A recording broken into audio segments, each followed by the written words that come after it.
Core Civic is proud to support Lansing athletics. Core Civic is America's leader in partnership corrections, operating over 60 facilities in nearly half of all states. Learn more about Core Civic job opportunities at corecivic.com. You can apply for a rewarding position as a correctional officer, a nurse, or a school teacher, just to name a few. Your next career could be in corrections with Core Civic. Visit corecivic.com. That's corecivic.com.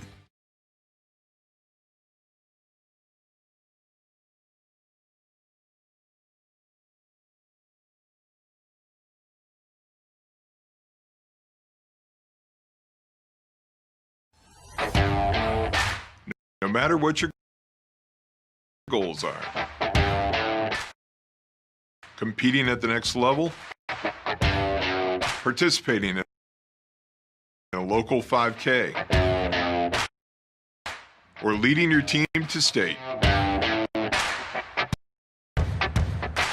the Sports Medicine Center at Children's Mercy is here to provide comprehensive 360-degree care for student athletes.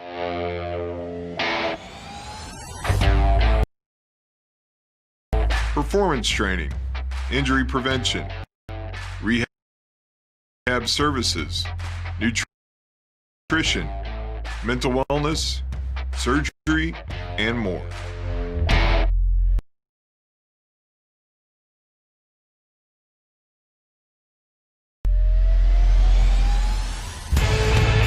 It's not just about the next goal or the one after that.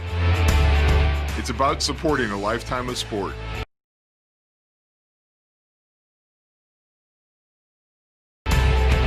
And helping every student athlete play healthy.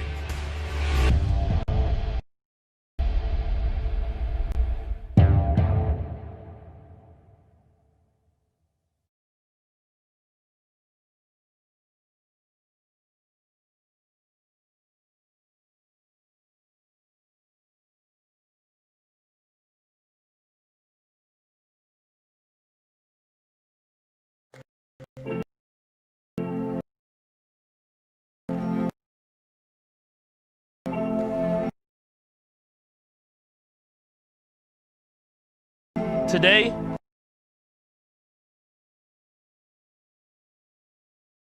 is a new day.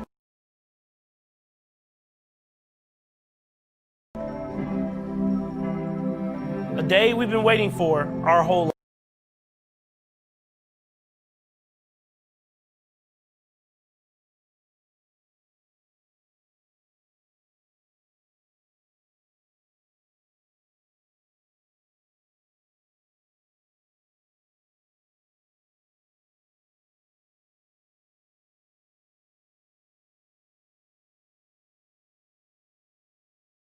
Lives.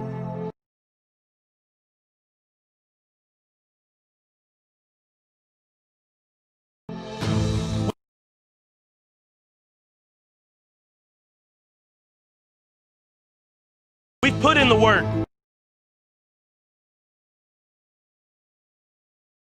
to get to this moment.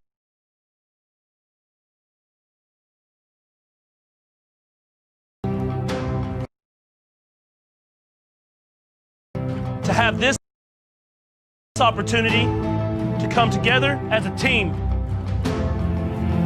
Everyone knows KC is on the rise, but what they don't know is we're just getting started. Community America, powering the rise of Kansas City.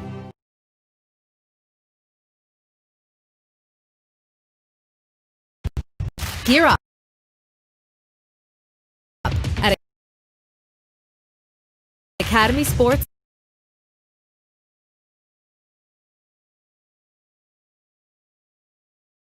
and Outdoors.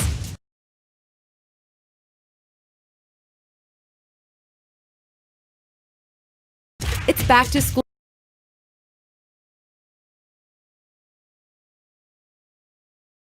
time, and at Academy, your favorite brands are all in play, like Nike, Adidas, Under Armour, Crocs, Puma,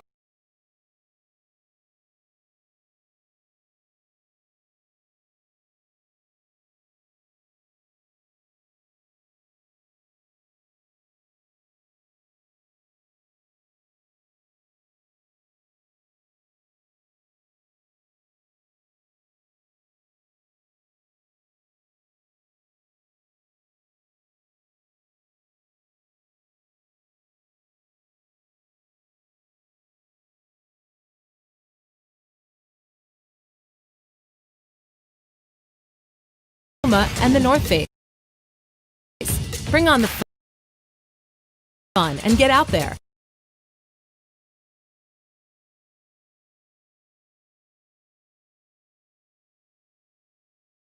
Whether you're playing for the home team or perfecting your game at home, at Academy, we'll bring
Ladies and gentlemen, we remind you to please comply with all CDC guidelines to include social distancing and wearing of your mask to protect the players, spectators, and officials here tonight. 15 minutes roughly by bus to get here to Lansing High School. Our parents, very good matchup. matchup. Believe in good sportsmanship. Please let the players play. Allow the coaches to coach. Permit the referees Alex to Russell. officiate. And let the spectators be positive. Yep. This is a very exciting time here as Lansing coming into the game 1-0, as I mentioned. 26-7 victory over Lincoln Prep Academy last week. Lansing currently, they were just outside the 8-10 varsity top 25 last week. This week they debut in at number 20 and are looking to add to that. Meanwhile, Piper, a 55-0 victory over Ottawa last week, looked very impressive from the Frontier League. They are Piper just fans, on the please outside, welcome head coach you would Rick say Pollard and your Piper 26 Pirates football in team the 8-10 to Lansing Lions Stadium. top, whatever you want to call it. Here's the thing with Piper. They're going to get used to getting on a bus every Friday night. This is just game 2 of their road schedule. Yep. With this one, I mean, their shortest trip they're going to make. They do have a game at Leavenworth next week, so another shorter trip, but a lot of travel for them within the Frontier League, where they will be seeing a lot of very good opponents. Tonganoxie is one that Paola, Lewisburg. The Frontier League is looking very strong this year. For sure. And Piper is just another one of those teams. Yep. For Lansing last week, had a very good offensive week. Caden Crawford, he's a superstar in the making. On the defensive side, had 12.5 tackles, 2 tackles for loss, and a forced fumble. But on the offensive side of the football, 4 for 6 passes. Lion fans, please welcome head coach Dylan Brown and your Lansing Lions football team. And 2 rushing touchdowns. They were led rushing wise by Sean Patton with 18 carries for 95 yards. Jack Knudsen 9 for 65. Cameron Ernson at 4 for 61. And then through the air, Malik Benson, the big man, he had the big catch, the 72-yard touchdown pass, I believe, on a 4th and 1 as well. And that gave Lansing a lot of momentum. Yes, that helped Lansing get over the hump and get that lead. And then also Lane Gates had a big catch for 36 yards. They were led tackling wise by Dylan Ward. He had the first touchdown for the Lions. He had 15.5 tackles, 1 tackle for the loss. And So, some notable teams you look at, and if you want to look at the 8-10 varsity top 25 between 4A, there's one 5A team because they're in the United Kansas League. Correct. We'll get into around the UKL in just a couple minutes. Teams to look at the 8-10 varsity top 25. Bishop Miege at 5. They still have not started their season. They will start next Friday night. DeSoto at 15, very impressive. They will take on Mill Valley tonight. Mill Valley, we talked about them last week. Yes. A huge victory. Very impressive. Over Derby. They have another big matchup with DeSoto. And DeSoto will be here in 2 weeks. St. James Academy, they're now in 4A. Yep. They're at number 16. Paola at 18. Tonganoxie at 19. And then on the outside looking in, you got Eudora and Lewisburg. So 4A is going to be very competitive this year. Very. You've got that handful of teams. The 2 here tonight. The 2 here tonight who are looking very strong coming into this game. And so now we'll kind of look around the United Kansas League. We'll keep an eye on the scores as we go. Mill Valley at DeSoto. That's the big matchup if you want to circle one in this conference. Leavenworth is at Baser. Leavenworth will kick off their year against Baser, who's coming off a blowout loss to Tonganoxie last week, in which Tongi looks for real. Yes. Based on what I was looking at. Shawnee Heights will be at Bonner Springs. Shawnee Heights coming off a 53-0 loss to Lawrence last week, and then Piper to Lansing. DeSoto beat Free State 42-34 last week. And kind of the surprise of the area. Yeah, for sure. Knock off yet another Deneen in the Free State Firebirds, whose season is now on pause due to some COVID concerns. So, if you're watching here, listening, whatever you're doing, do what you can to keep the players playing. Wear your mask in public. Just listen to what people say. These masks are very important. We both have ours with us tonight, and when we're not behind the mic, we are using them. Yep. So just do that for everybody.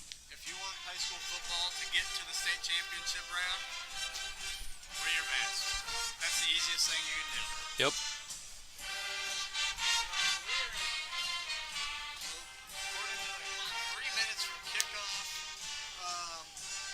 What are your keys to the game? First for the Pirates and Piper.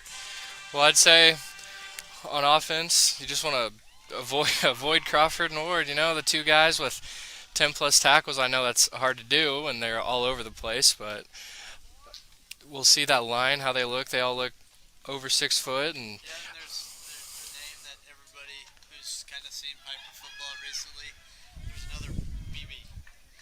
Yep. He's a 6'3", 300 pounds. He's going to play right guard for this Piper Pirate Ball Club. And so now for Lansing, what is your... I'd say key is just to keep on that run game, mix it up like they did last week. We saw Patton, Knutson, Earns, and Raymond. It seemed like over 5 guys obviously had touches, and I just keep spreading the ball around and running it. That's what we say to do. Remember, we'll see how Crawford. Pipers will kick off. Lions will take the ball on the north end zone. This week on offense, see what kind of work they do. Back deep for the Lions. Number 1, Malik Benson. Number 11, Hunter Nelson. Zane Busick will kick it away. Hunter Nelson. Set to kick, 99, Busick. That's Malik Benson, of course, back to return. And we are underway. Short kick to the near side. And we take it. That's number 20, Richie Patrick, and he's got nowhere to go. Sorry, check that. Number 22, Caden Barragary on the reception. Barragary with the return. Lions take over first and 10 from their own 24-yard line. First and 10 from the 24. That's where the Lions will take over first and 10. As the clock for some reason is running.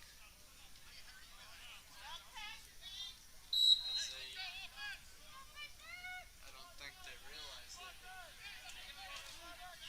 So here we go. We'll see the Lansing offense first. Under center, Caden Crawford. He's got a wing back and two backs in the backfield. He's going to throw right off the bat. Now he's got to scramble and he'll take off first. Spins off it, fumbles the ball forward. It's going to be recovered. It looked like a Lion had recovered it. Caden Crawford on the carry. Crawford's carry, they're going to say Lansing football. Ball fumbled, recovered by number 23, Sean Patton. Lucky, but Sean Patton with a heady play. Ball spotted at the Lion 47-yard line. Was able to get on that football and save it. Really looked out there. Yeah. Good for a Lions. So, I mean, they say 23-yard pickup. Who gets all those yards? Yeah. Sean Patton? That's who I would give them to. Patton already a leading rusher for the Lions this season. Give him a 23-yard carry right off the bat. Under center, Benson here to the near side. They're handing to Patton on just a traditional handoff. Patton gets into the secondary across midfield. Ball handed off to number 23, Sean Patton. First down and Tackle 10. made Sean by number Patton, 26, the traditional Anthony way to get a Ferguson. first down on a carry. Yeah. Clock will run. 11-yard pickup, good for a Lions. Look across you look at this Piper defensive line. Oh my goodness. They've got some size. Lance Bassett, a 6'4", 250-pound defensive end. Camden Beebe in the middle playing the nose. Come out, we'll hand it off to Patton again around the edge. Patton lowers his shoulder, falling forward to the Number 23, Hunter Patton on the carry. Tackled by number 7, Ethan Walker. Tackle made by Ethan Walker. And number 33. Back to that D-line, you got Andrew Jarvis at 6'5", 290 up there. I mean, it's a big front. Pick up a 9, second down and 1. Traditional, looks like they're playing a 4-4 defense with 3 defensive backs. But you can do that rolling out here to the near side. Looking down the field, corner route, open receiver is incomplete. Looking for Malik Pass Benson. intended for number Good 1, throw by Malik Crawford. Benson. Defended by number 9, Dominique Benson Eric went up Britton. to try to make the catch. Looked Brings like up third it went through down his hand. and 1. Yeah, jump ball there. Either of them could have got to it. I do like the play call. 2nd and 1, take a shot to the end zone. Dominique Herrick Britton with the defensive play. I don't know if he got a hand on it or just went through the hands of Benson, but it'll be 3rd down and short. And they're going to go right back to Patton. It'll be a first down. I'll get 3. And that's an easy first down carry.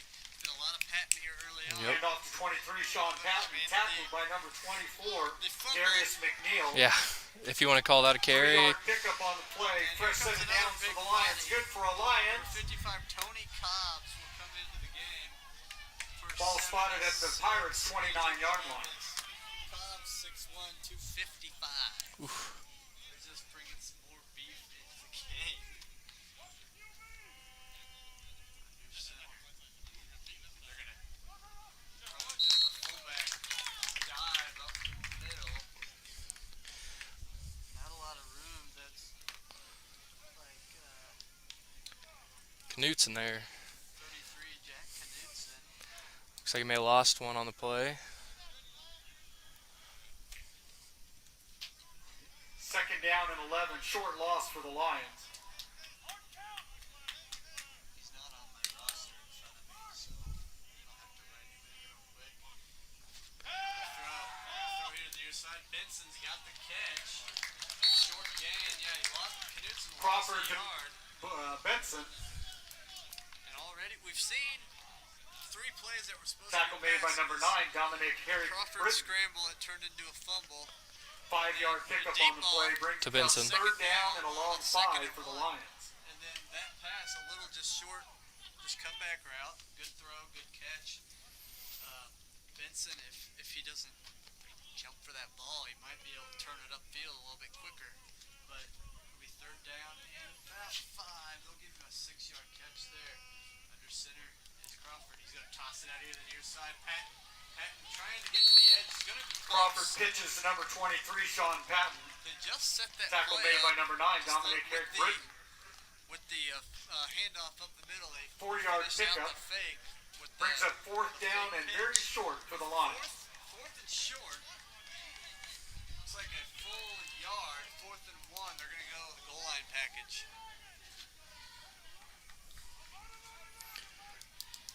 And now everybody's inside.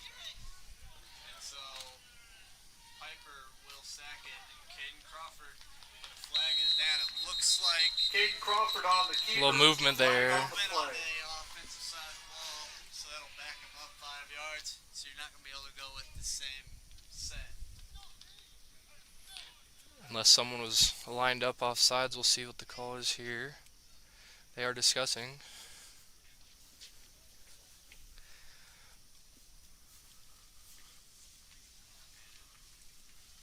Official. Yep, looks like it will go on the Lions. Legal shift. Legal shift against the Lions. That 5-yard penalty puts them back to the 25-yard line. 4th and Yeah. 5 for the Lions. Is they're going to get Crawford because it looked like Crawford came up early before he got the snap. Yeah. He was already backing out to turn. So I'd say that probably was on Crawford, and so they're just going to put Benson back out wide. I mean, basically the same formation, just with One less blocker. less tight end in the game. And now they're going to hand it off. Patton on the carry. For no gain, and it's going to be first down. Tackled by number 24, Darius McNeil. Turnover on McNeil downs. with the Piper hit. takes over on their own 26-yard line. Defensive back, 5'10", 185. Good hit, good tackle. Piper football, first down and 10.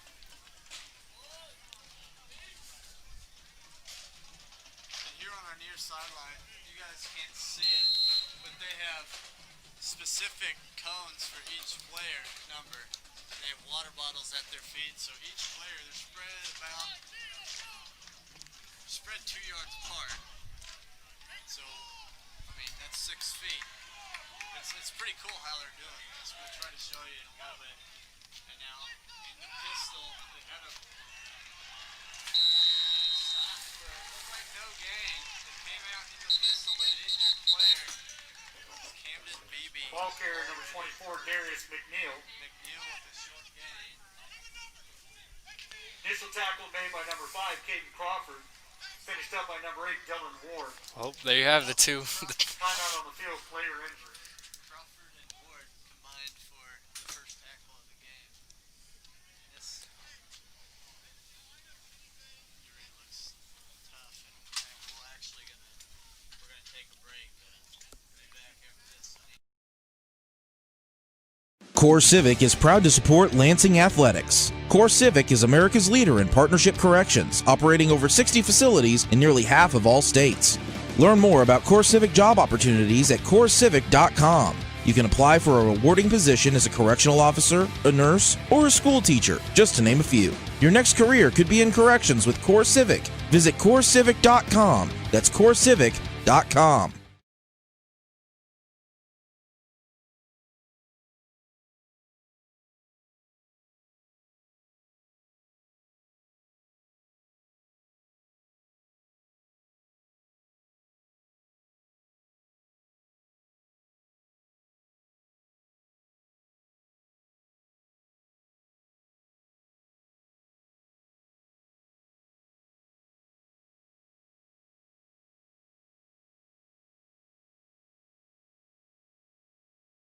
They get Camden Beebe off the field.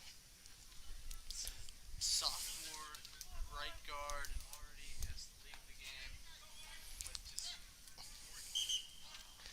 can't speculate on injuries. It is good to see he's putting a little bit of weight on that right leg. All right, result of that play, no gain. Second No down gain and for 10 McNeil. for the Pirates from their Second and 26-yard line. And they're going to come out in the pistol. They've got trips here to the near side. 2 of them are bunched closer to the inside. They're going to toss it out here to the near side to McNeil. McNeil right inside. He's grabbed by Caden Crawford and ridden out of bounds. But a good gain. Check that it's Anthony Ferguson on the carry, tackled by number 5, Caden Crawford. Starting quarterback is Logan Ladish, the 6'2 sophomore. It's a hurry-up offense, trips to the far side. They're going to try a toss to that side. Ferguson, hit by Dylan Ward initially. Short gain, maybe give him 4. Handed off to number 26, Anthony Ferguson. Tackle made by number 8, Dylan Ward. Quickness on the offensive side. So we've seen a combo tackle from Ward, tackle from Ward and Crawford, a solo tackle for Crawford, now a solo tackle for Ward. Seems like Trips with a bunch to the near inside. Roll out to the right to throw. Ladish. Pass nearly intercepted. Tipped it out of the way. Good Pass play intended for by number Richie 45, Patrick. Lance Bassett. Broken up by number 20, Richie Patrick. Lance Bassett, the Third and 6'4", 7 for the Pirates. 250-pound sophomore. oof. With was the intended receiver from Ladish. And it's 3rd down 7. This Lansing secondary is going to be tested tonight. Caden Crawford coming out to guard a man in the slot. Pass out to the near side. He hits Bassett. Woo. And he dropped Lance Quarterback Bassett. Logan Mason. Bassett's Pass down. complete to number 45, Lance Bassett. Hit immediately by number 5, Caden Crawford. Man, Bassett had the wind knocked out of him as he caught that pass. Caden Crawford is standing there waiting for him. And that's gotta hurt the sophomore. 6'4", 250 sophomore. Makes the catch. Goes cracked down. And he definitely got the wind. That was a 5-yard pass completion. Brings up 4th down and 2 for the Pirates from their own 47-yard line. The Piper Pirates. And they're going to stay out there on the field, it appears, with the offense. Ladish in the pistol, trips to the near side. But trying to draw him off sides, and so far it appears.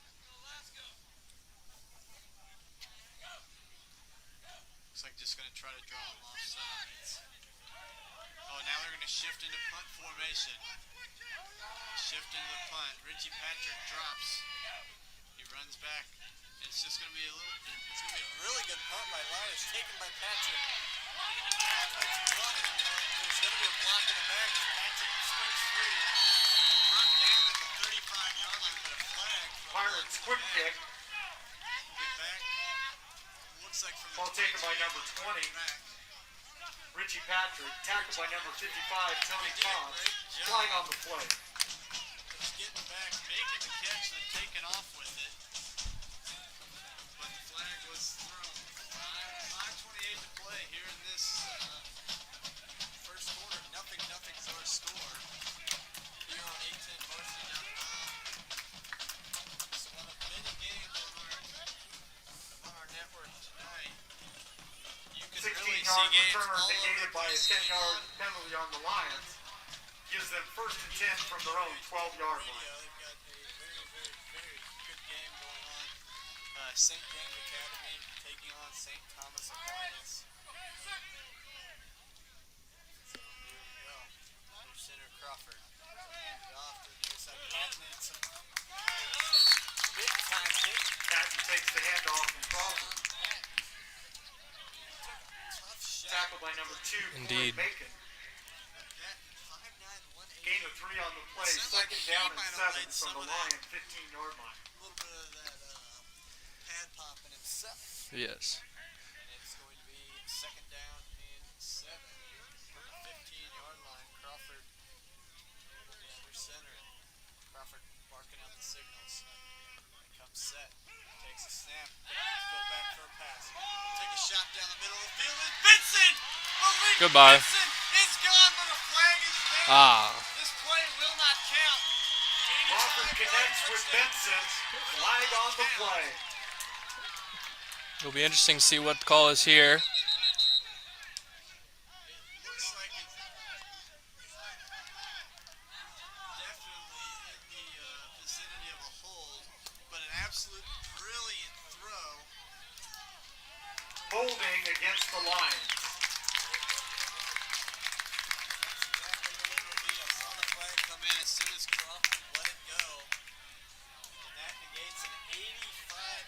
touchdown pass. And already we have seen a few more passing plays than they threw 6 total last week. They've lined up to try to go for 4 of them so far in this first quarter.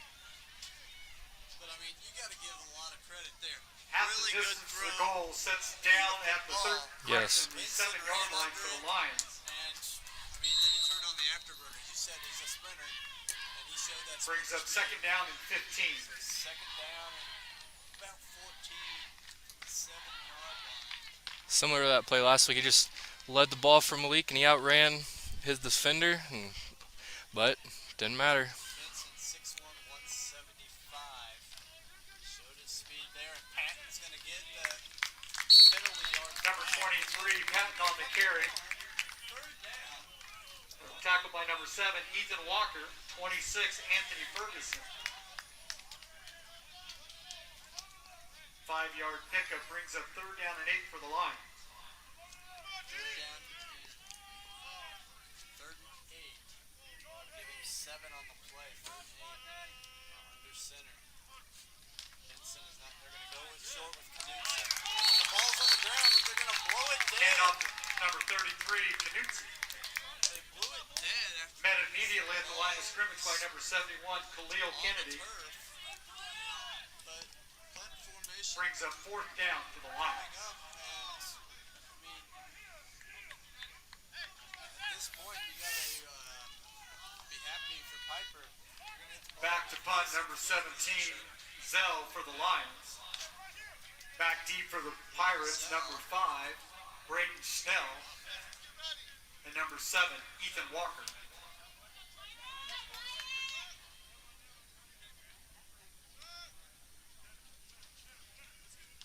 Booted away.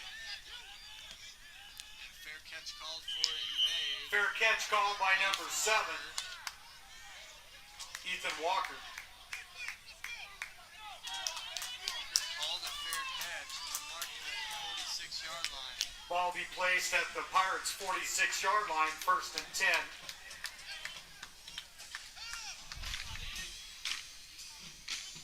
"44-yard punt from Zell.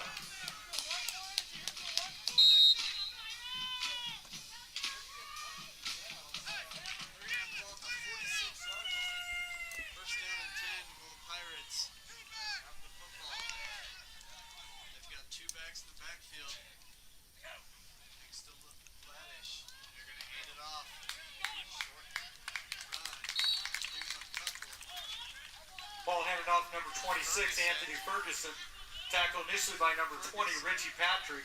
Finished off by number 8, Dylan Ward. Ward and Patrick. 3-yard pickup, 2nd down and 7 for the Pirates. Trips throughout the field. Now they're going to hand it off again to Ferguson. Hit at the 26 gets the carry. may give him forward progress to the Tackled by 49. number 66, Calvin Sholey. Calvin Sholey makes the tackle. They're 6'1", 280 pounds. 2-yard gain, 3rd down and 5 for the Pirates. 3rd and 5 for the Piper Pirates as they signal in the offensive play. It is also good to see Lance Bassett back out on the field. Big Yes. tight end. They're going to go with the split backfield once again.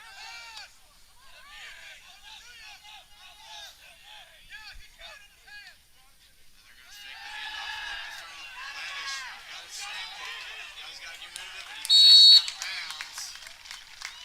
Quarterback number By 3, Dylan Ward. Logan Laddish, chased out of the pocket by number 8, Dylan Ward. It's 4th down and 5. They're going to give him no gain. Maybe lost by half yard. Short so loss brings up 4th down and 6 for the Pirates. Yeah. From the Lions' 49-yard line. Just cross midfield. It's at the 49. Trips here to the near side. With 2:45 to play here in this first quarter. And it looks like they're probably going to end up dropping back to punt. Laddish will punt the ball away more than likely. They're actually going to take a timeout. First timeout of the game is called Timeout, Pirates. And we're going to take it with them. We'll be back after this on 810 of Varsity.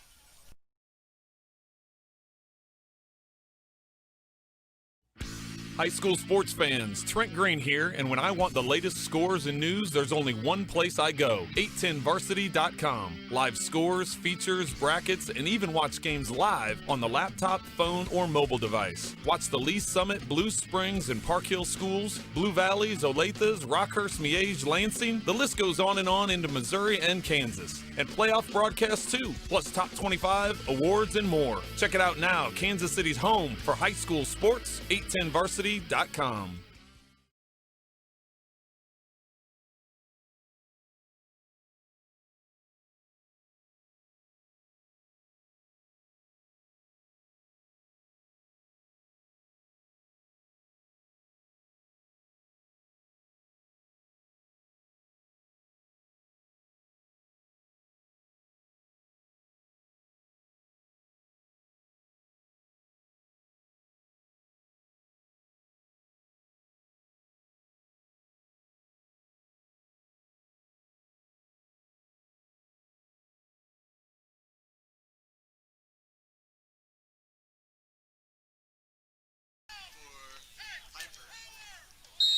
From the Lansing 49-yard line, Malik Benson is in the game now.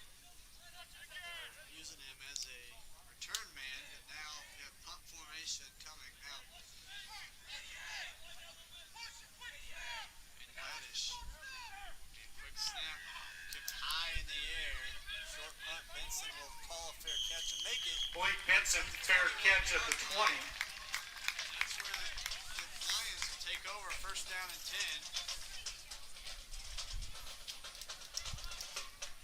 That 29-yard punt gives the Lions first and 10 from their own 21-yard line.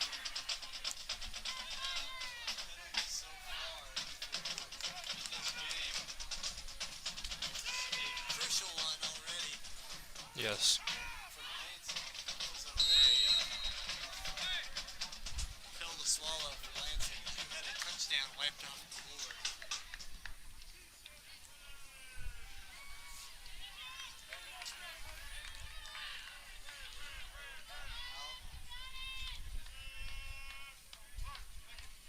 And lots of movement.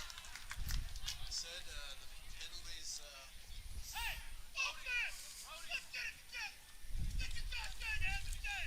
False start against the Lions.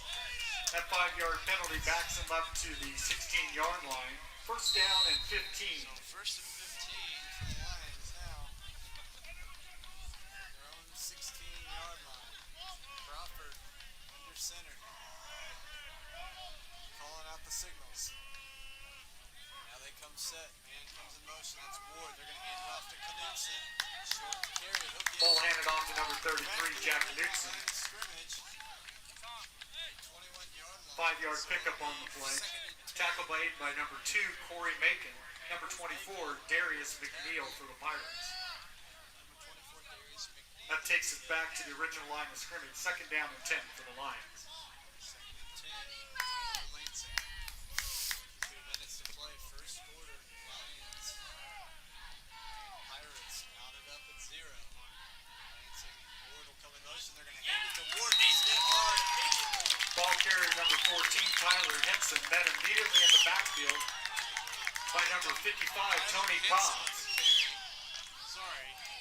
Tyler Henson with that carry. Loss of 4 on the play. Third down and 14 from the Lions, 17-yard line. Sorry, Tony Cobbs gets a hit in the backfield. He just busted through the line and made that hit. Take a shot down the field, going to overthrow Benson. Crawford's pass intended for number 1, Malik Benson. Covered by number 4, Devontae Herrick Britton. But he overthrew him. Fourth down for the Lions. It's fourth down for the Lions.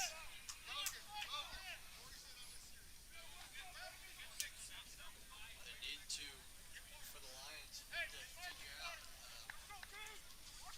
figure offense out. And I mean, it doesn't help picking up a penalty early on that drive.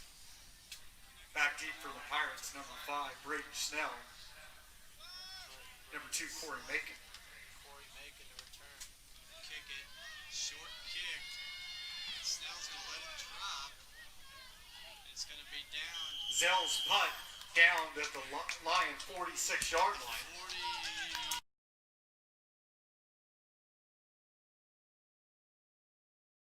First and 10. 1:15 to play, first quarter. Pirates will get the football back. Neither offense really been able to get going so far. I don't know if it's just offense is struggling or if it's the defenses, honestly. I think it's a little bit of both.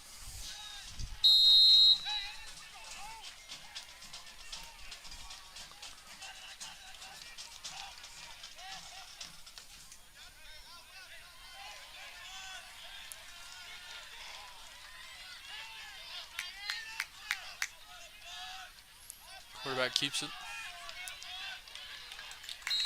Quarterback keeper number 2, Corey Macon.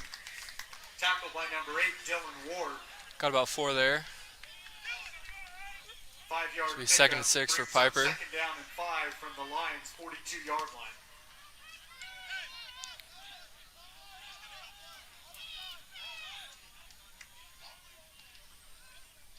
Macon keeps it again. And he will pick up the first down. Tackle made again by number Dylan Ward. Takes that one down to about the 33-yard line of the Lions. Brings a new first down for the Pirates at the Lion 33-yard line.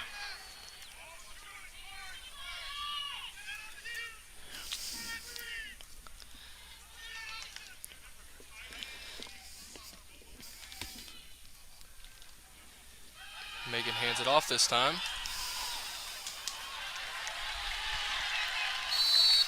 Absolutely nothing there for the Pirate run. Anthony Ferguson, tackled by number 20, Richie Patrick. Number 5, Caden Crawford. All right, Richie Patrick and Caden Crawford make the tackle.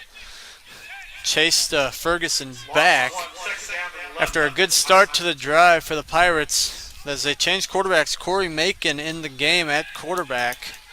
The 6'2", 205 senior. Now he's going to run to here to the near side. He's going to be cut down. 2-yard gain. And it's going to be third down, and it looks like about 9. But we'll get to that. We'll get to that to start the second quarter. Brings us third down from the the Lions' 31-yard line. And that's the end of the first quarter. We will take a break after the first quarter and be back after this at 810varsity.com.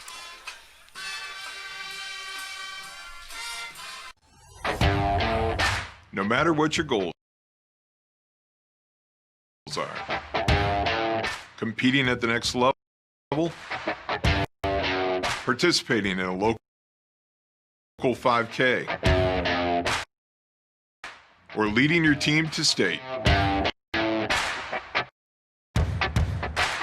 Sports Medicine Center at Children's Mercy is here to provide comprehensive 360-degree care for student athletes.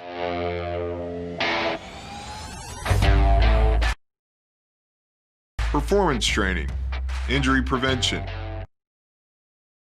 rehab services, nutrition, mental wellness, surgery, and more.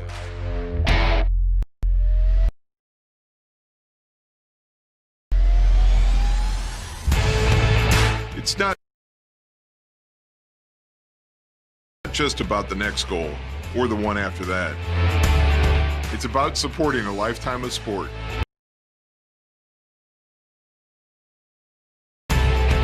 And helping every student athlete play healthy.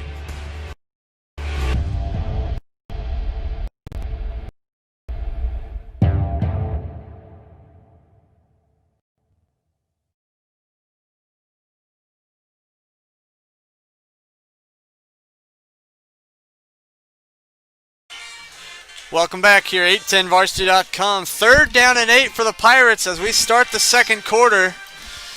Our score currently is 0-0. The Pirates moving the football a little bit better after they made a quarterback change. They brought in their senior quarterback, Corey Macon, the left-handed quarterback, and they... Bad snap. Bad snap, I don't know.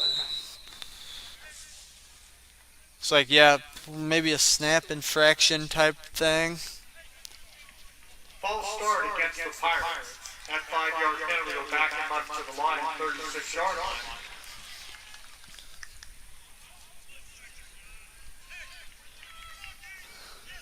Third down and 13 now for the Pirates.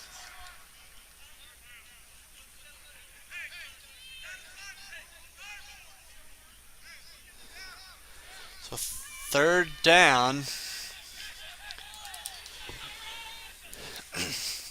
It's third down 13 now for the Pirates at the Lansing 36-yard line. It's really out of field goal range. Passing down more than likely. And now back to throw is Macon. Looking to take a shot, being chased. Just gets rid of it and away out of bounds. Quarterback number 2, Corey Macon. As he was pressured by number 46, Chris Kreitz. number 46, Chris Kreitz. He pressured him, forced Macon to just get rid of it, and it flew way out of bounds. And so now it's looks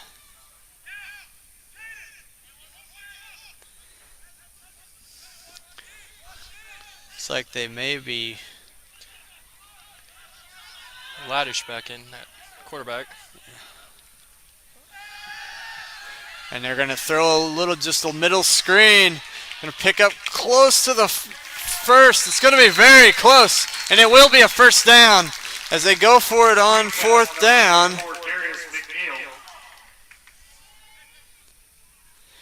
Darius McNeil on the screen pass will pick up the first down, it appears.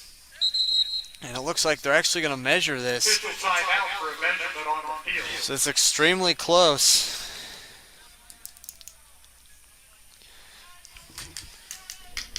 Logan Laddish with a good throw, just dumping it down to Darius McNeil on a little screen pass. 11:35 to play, second quarter. This is a big play here in the first half. If he doesn't get it,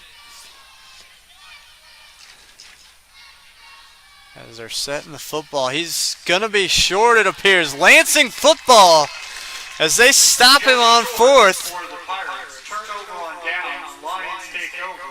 Lions football. That was, it looked like they got that easily, but a really good tackle made. There were multiple Lions that held him out, held him from getting that first down, and it was probably a good, probably about half a football length from being a first down. And so 11:35 to play, first half. Lansing gets the football back for their fourth possession. And Crawford will be under center as per for the Lansing Lions. And not Crawford in there. Oh, check that. That's not that Crawford. Ethan Cunning, I believe. Ethan Cunning. Ladies and gentlemen, we have a special guest in attendance this evening. Eldon Eikenberry is a proud Marine Corps veteran who served our country from 1964 to 1969. He spent many years in Piper raising his children, all of whom are graduates of Piper High School. He now has 8 grandchildren, 6 of whom either attend Piper or who have graduated from Piper. Please direct your attention to the chain gang on the field. Tonight, Eldon is an honorary member working the chain crew. Eldon has been...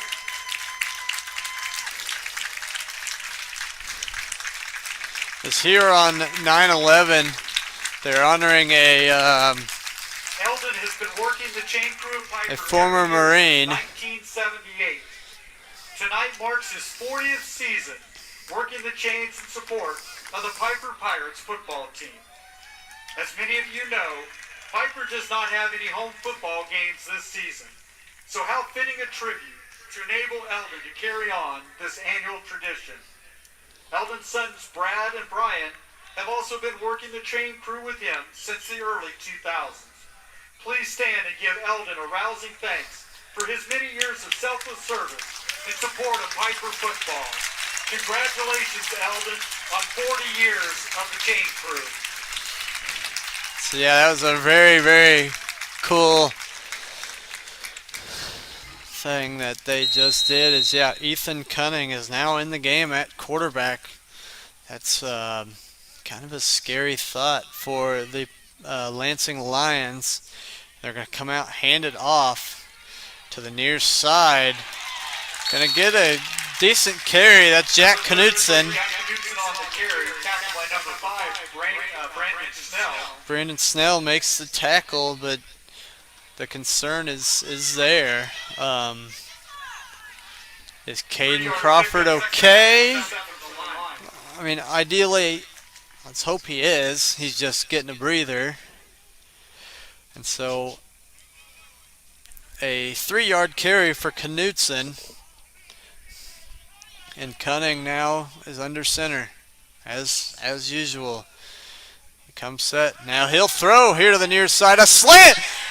Malik Benson! Benson across midfield! Mark him at the 43-yard line. A very good throw and catch. Ethan Cunning to Malik Benson on a slant route. A little about 10-yard slant. Hit him in stride. Benson was one slip tackle away from going the distance. 31-yard pass and catch. First down and 10, Lions. At the Pirate 43-yard line. With Crawford out, you may expect no passing, but he came in there, threw a great ball to Malik, and he took an extra 10 yards. Cunning now under center. Hand it off. Now they'll run a little reverse. And it's not going to work. Tyler Henson. Tackle made by number 2, Corey Macon. Corey Macon with the tackle. Loss of 1 on the Loss of a yard. 11. Second down 11 for the Lansing Lions.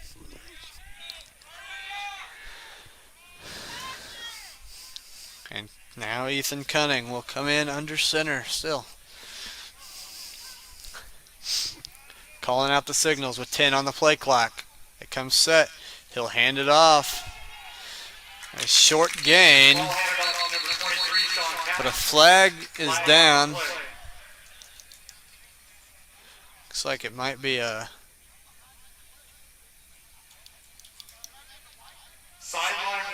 sideline warning on the Pirates.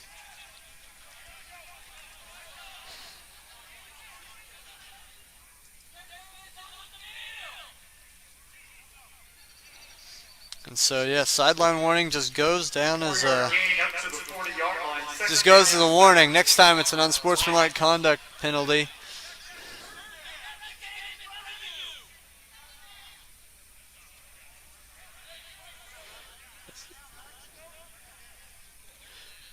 It'll be third down as they're now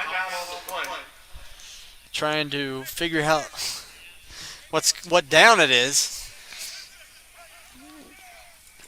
And I believe it is third down. So a little disconnect between the chain gang and the refs on there. And it is third down. It will be third and about 7 from just shy of the 40-yard line. Under center, Ethan Cunning. Cunning calls out the signals and will hand it off to Patton. Patton, flag down. Immediately a flag was thrown.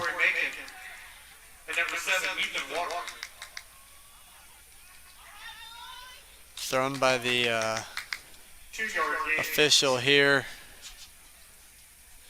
on the near side. The second time he's thrown that.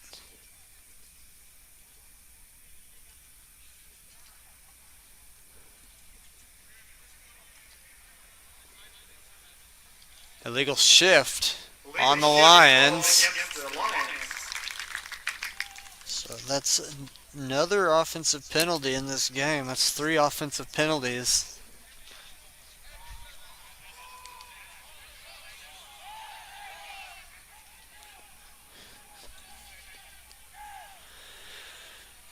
Pirates accept that 5-yard penalty. And they're going to accept the penalty, make it 3rd down and 12 now. Now 3rd down and 12 for the Lions. 3rd down, 12. May see another pass from Ethan Cunning. And now whistle's blowing again. A lot of confusion out there between the officials. I'm not exactly sure what the discussion is now.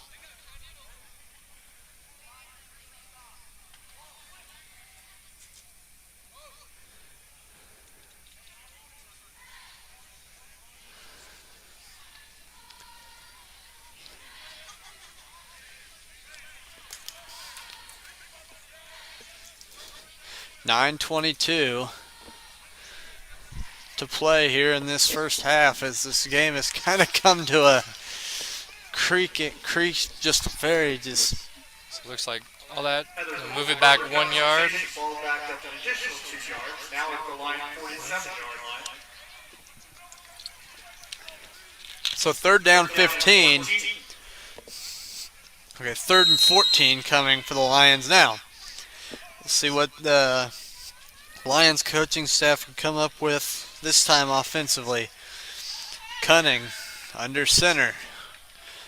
They come set. Now he'll take the snap and throw. Taking a shot to Benson again. Benson tried the one-handed catch. Had it hit off his left hand and incomplete. It was a really, an outstanding battle for the ball there. And, Cunning, I will give him credit. Backup quarterback looking very good with the ball. Is a beautiful ball thrown. 2 passes on that drive were very good throwing balls. And it's interesting, they're lined up for punting, and Crawford is out there for the punting unit. Maybe he just needed a little break. A break for one drive. And now they'll punt. A low snap run here to the near side. Liam Zell with a good high punt will be caught and knelt down. Looks like at the 14-yard line. Didn't mean to kneel, but he did. He called fair catch. It appears at the 14-yard line. So we just crossed. Correction from their own 14-yard line. We just crossed the 9-minute mark here in this second quarter. Still nothing, and still still a stalemate so far in this ball game. Every time either team shows a lot of offense, there's a penalty somewhere in there, and Logan Laddish will hand it off up the gut. A good hit inside. Dylan Ward. There is Crawford. Laddish handed that to Ferguson in the middle. Ferguson, a senior running back. And now they're in the shotgun. Trips here to the near side. Laddish will roll to throw. Gonna throw a out route to the far side. Caught, looks like about the 24-yard line. Camaro Scott with the catch on the far side, and that's a first down for the Piper Pirates. Really good throw by Laddish.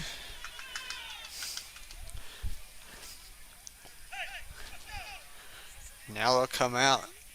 Spread the field. Got one tight end on the far side slot. 2 receivers here to the near side. 1 to the far side. And it looks like actually Bassett is now a wingback. He'll come across to the near side. And a busted play. Running back went to the wrong read. Laddish standing out there with the ball. Running back went behind him. I don't think that play quite was supposed to go like that. But Dylan Ward with the tackle. The scoreboard says it's 2nd down and 77. 2nd down and 11 for the Pirates.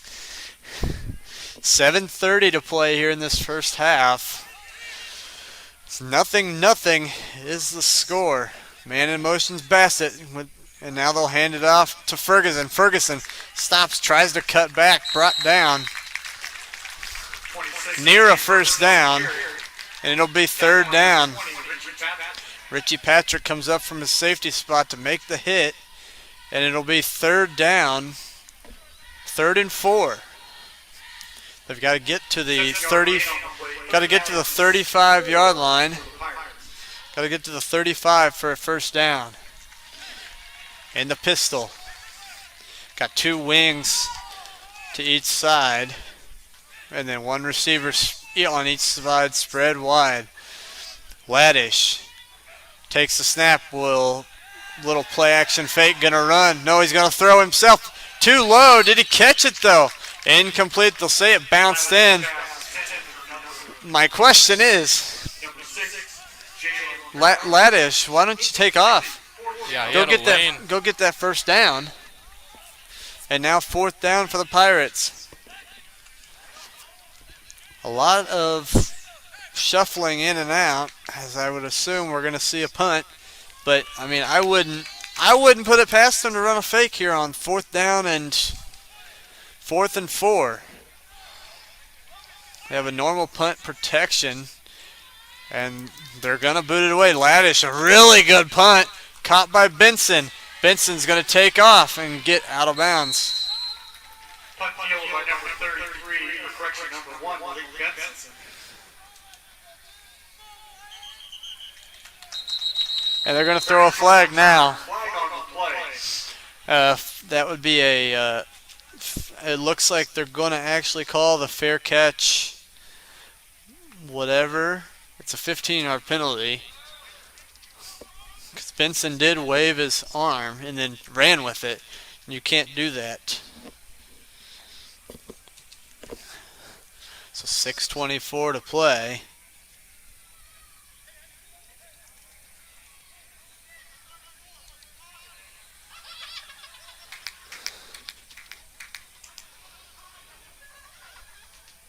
And now more confusion. So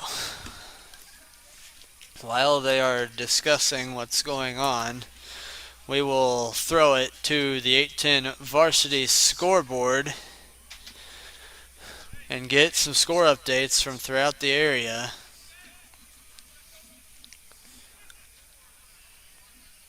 We will start on the Kansas side.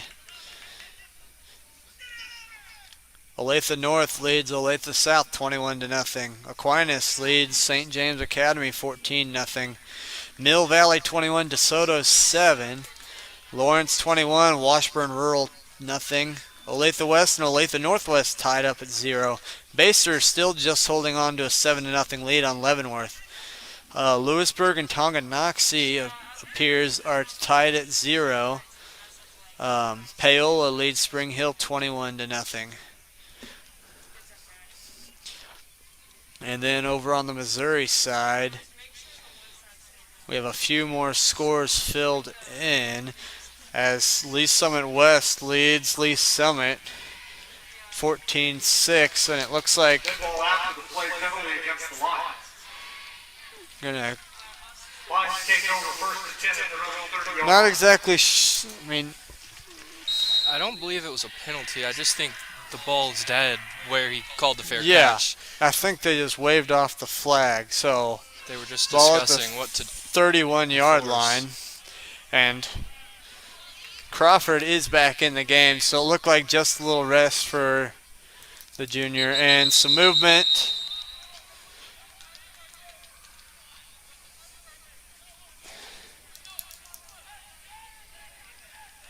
And they're going to call that on the Lions.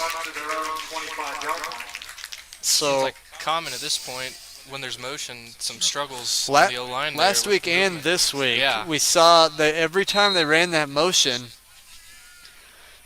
they were always getting called for a penalty. Mm-hmm. And so 2nd down 15. No, should be 1st and 15. And then they're going to run the reverse. Dylan Ward got the ball in the reverse. Crawford hands off to number 8, Dylan Ward. And a good carry. They'll get back to the initial line of scrimmage where it'll be 2nd down and 10. 6 minutes to play here in this first half. 2nd down, 10. And I mean, as I said, 6 minutes to play. We are still knotted up at 0.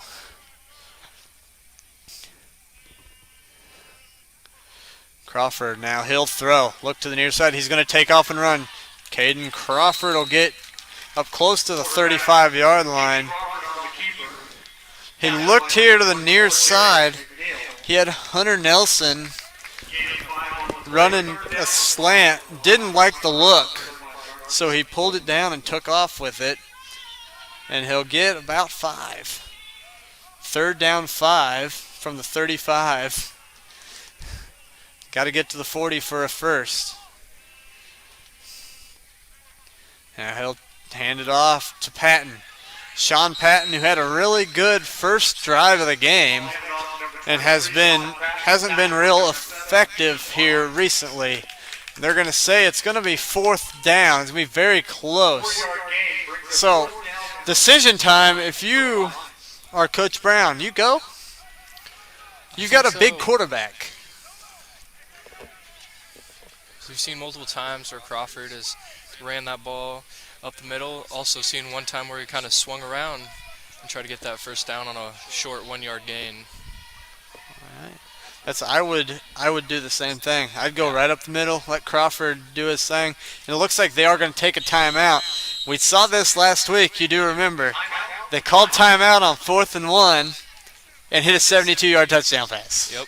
So we'll come back when we for that play after this on 810varsity.com. Core Civic is proud to support Lansing Athletics. Core Civic is America's leader in partnership corrections, operating over 60 facilities in nearly half of all states.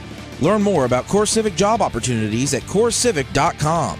You can apply for a rewarding position as a correctional officer, a nurse, or a school teacher, just to name a few. Your next career could be in corrections with Core Civic. Visit corecivic.com. That's corecivic.com.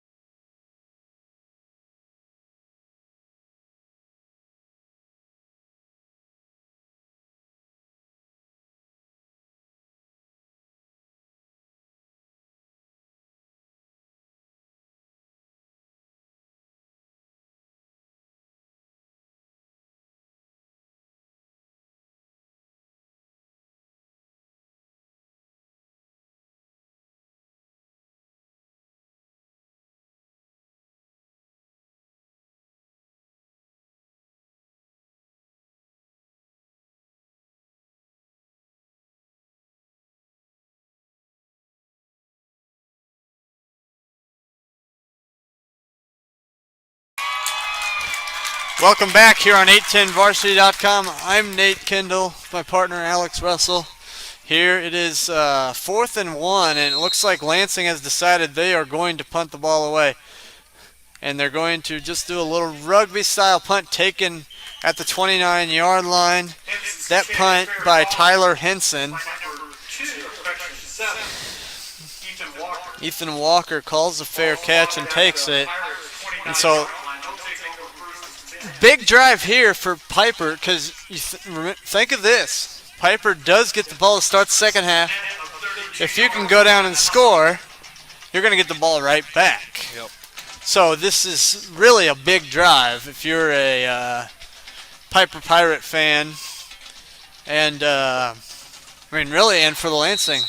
If you can hold them down here, get the ball back, maybe get a big play. Penalties have been killer, as you've mentioned. Wiped a touchdown off the board for a holding penalty. That one really hurt.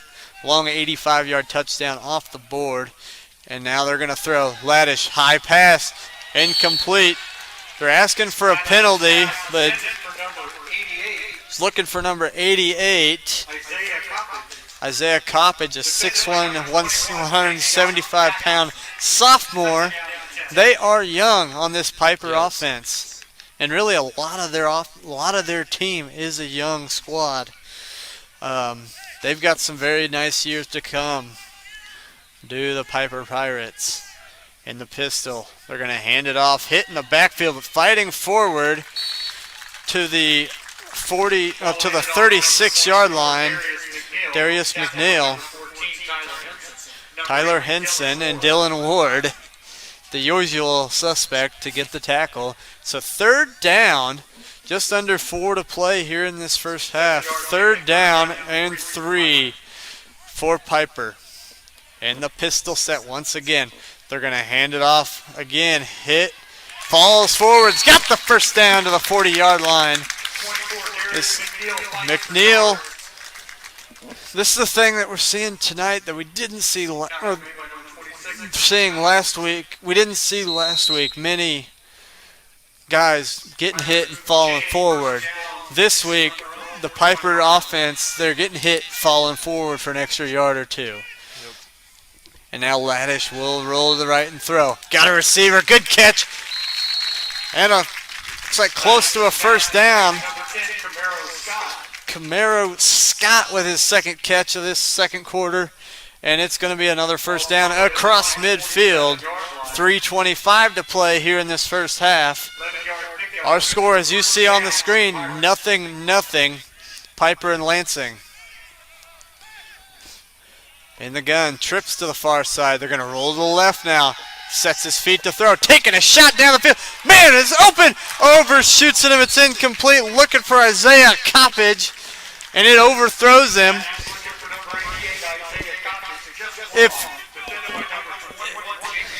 If Laddish lofts that even just a tiny bit more, Coppage is going to run under that, and he's gone. He laid out really good effort, and it falls incomplete. Jake Jackson, who had an interception last week, was beaten in coverage. And so 2nd and 10, 3:18 to play. Malik Benson, the corner here on the near side now. And now they're going to hand it off to McNeil. McNeil cuts the outside. He's tripped up. Hey, Dylan Ward gets the shoestrings. If he doesn't get the shoestrings, McNeil might be dancing up the sideline and going the distance. And that's what it looked like, too. It looked like he had an open seam and made both defenders miss. Got a hand in there. Looked very similar to a certain running back we watched play last night. Handoff up the middle, McNeil bouncing off it, falls forwards, got the first down. And by a certain running back we saw play last night, that looked a lot like Clyde Edwards-Hilaire, making guys miss, running through guys, getting first downs. And the drive continues. 2:40 to play here in this first half. But a timeout looks like will be taken by Piper with 2:38 to play. Timeout Lansing, as their defense is struggling. Some more of the scores on the Missouri side. Blue Springs leads Staley 14-0. Liberty North 17, Raymore Peculiar 7. Liberty 14, Lee Summit North 7, Fort Osage 9, North Kansas City 7, Belton 7, St. Joe Central 0, Truman 7, Oak Park 7, Grain Valley 14, Park Hill South 14, Winnetonka 33, Ray South 12, Rockhurst leads Bentonville out of Arkansas 10-7, Harrisonville leads Pleasant Hill 18-7, and Maryville leads Chillicothe 12-7. As that's our quick check of the 8-10 varsity scoreboard. Our score here, you can see it, 0-0. Alex, would you have thought that we would be seeing a 0-0 game? Well, after seeing Piper score 55-0 last week, and we were here for Lansing, pretty good offensive showing, and I definitely would not expect this score. But we did see some very good defense last week from the Lansing Lions defense. And so, but tonight as well. They're bending but not breaking quite yet. But this is probably one of the better drives that the Piper Pirates have had on offense. And they are at the 34-yard line. That's where they will take over, or that's where they will continue the drive. 1st and 10, 2:38 to play. They're going to fake a handoff throw. Pass was tipped. Oh, nearly intercepted. Jake Jackson. I couldn't quite tell who got a hand on it on the interior. Ball fluttered out there to Jackson, and if Jackson didn't trip over Coppage, Jackson may have taken that and gone the other way for 6. For sure. And even that pick by itself, Coppage did a good job of grabbing those ankles, making sure he didn't get a hold of that. That would have been. And now Laddish, 2:33 to play. They're going to shift the running back to the right side of him. Calls out the signals. Takes the snap, going to hand it to McNeil, who was hit initially in the backfield, but gets through a hole. I mean, you got to give a lot of credit. This Piper offensive line has done a very, very good job of opening up holes for the running game here the last couple possessions. Yes, especially after the loss of Cam to BB. Now 1st and 10, they're going to hand it off to McNeil again up the middle. He gets down near the 10. It'll be another first down. It'll be 1st down and 10 from the 12. Ethan Cunning made the tackle. 2:10 to play. As they let the clock continue to roll for some reason, they're going to hand it to McNeil. McNeil tripped up. Oh, he goes down inside the 5. Mark him at the 3. 2nd down and 1 from the 3. It's not 1st and goal quite yet. They're close. Laddish will give it to him again. He's going to waltz into the end zone. Touchdown, Piper Pirates.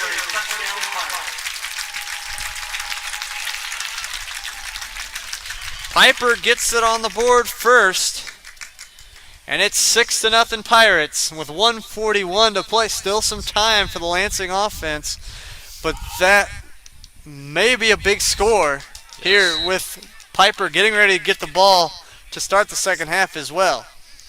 Score 6-0. A 3-yard TD run for Darius McNeil. Zane Busick to kick the extra point. Extra points up, and a roughing the kicker penalty will come in as well. Kick was good. Score now with 1:41 to play. Piper 7, Lansing nothing, and we'll take a break and be back after this on 810varsity.com. High school sports fans, Trent Green here, and when I want the latest scores and news, there's only one place I go, 810varsity.com. Live scores, features, brackets, and even watch games live on the laptop, phone, or mobile device. Watch the Lee Summit, Blue Springs, and Park Hill schools, Blue Valleys, Olathes, Rockhurst, Miege, Lansing. The list goes on into Missouri and Kansas. And playoff broadcasts too, plus top 25, awards, and more. Check it out now, Kansas City's home for high school sports, 810varsity.com.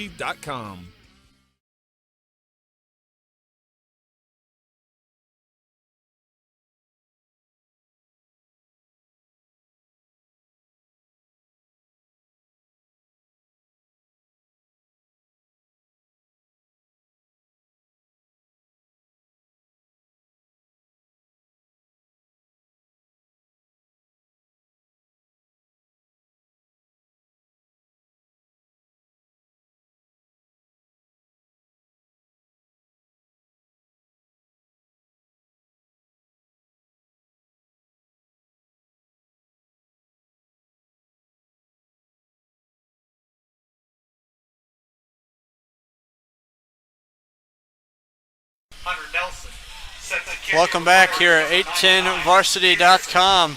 1:41 to play. Busick to kick it away. And he'll still kick it short. It's going to be taken. Couldn't quite catch the number, but a good return for Lansing. Hunter Nelson. It was Hunter Nelson. Hunter Nelson took that and made something of it. A good run back.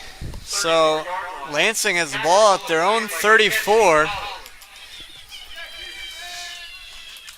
Takeshi Pollard with the tackle. It's number 30 for... And so here we go. Lansing with some opportunities. And they're going to come out 4 wide receivers now. Now they're going to look to throw. Short pass, low and incomplete, looking for Hunter Nelson. I was wondering when we would see a new formation come out, and we're going to see a little bit of I would assume this be a little up-tempo type offense here. As Lansing has no timeouts left, according to the scoreboard. 2 timeouts left for Piper.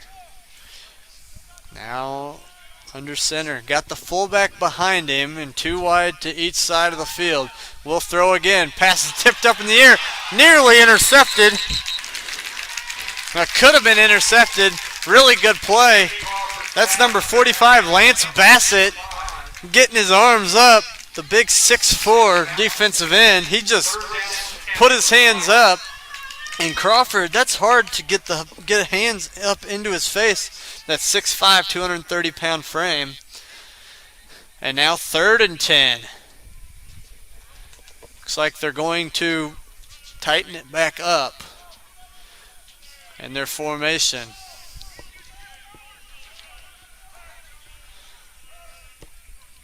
I'll take the snap and hand it off. Up the middle, Patton. Not a whole lot of room to go. Timeout. Piper will elect to call timeout here. Timeout, Piper. They may try to get 14 in here or 10 and then before the end of the half. So 4th down and 6 to come for the Lions.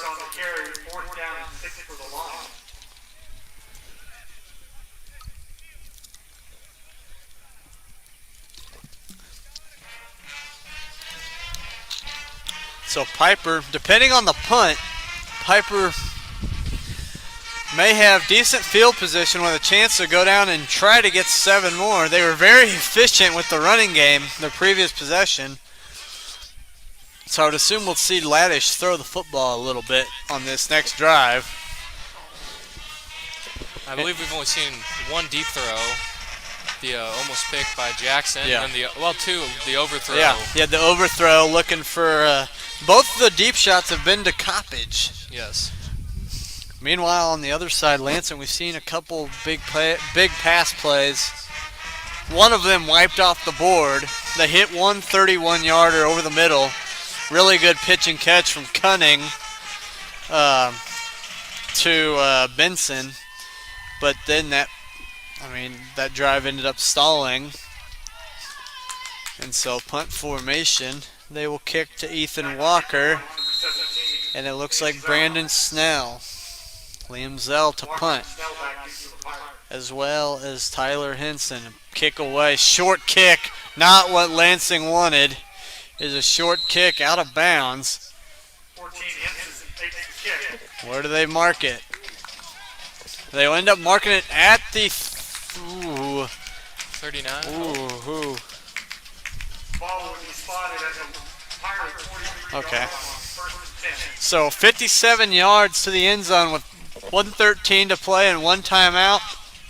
Clock stops after first downs. This is one of those situations, if you're Coach Rick Pollard, you got to have 2 plays called. Yep.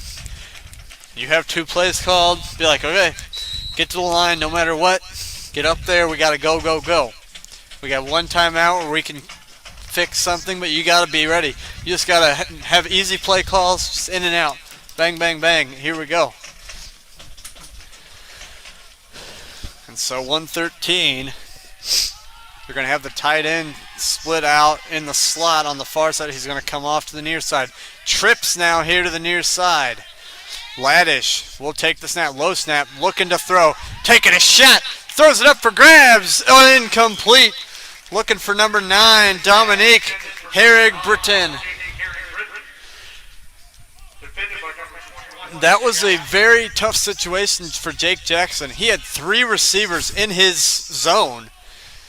And if he breaks on that ball a little bit quicker, he may have been able to pick that. Yep. Coppage here to the near side. They've got 3 receivers. Again, one of them is the big 6'4" tight end Bassett. They're going to hand it off to Ferguson, who's going to get across midfield inside the 45. It's going to be to the 41-yard line with just under a minute to play. Anthony Ferguson with a really good run. You get Lansing where they're in their minds, they're dropping on defense. And then you just hit them a little with a little draw play. And now Laddish, 3 receivers to the far side, back to throw. Blitz coming, taking a shot up top, incomplete. Looking for Coppage. They just haven't been able to hit that play. They're taking the shot. Laddish is looking for his sophomore teammate Coppage. Just haven't been able to hit that connection. I don't know if they're meaning to just pick on Jake Jackson over here, but they've been picking on Jake Jackson quite a bit, and he's stood up to the task so far. Staying in the pistol. Now they're going to hand it off to Ferguson. Bounce to the outside, and Crawford with the initial hit.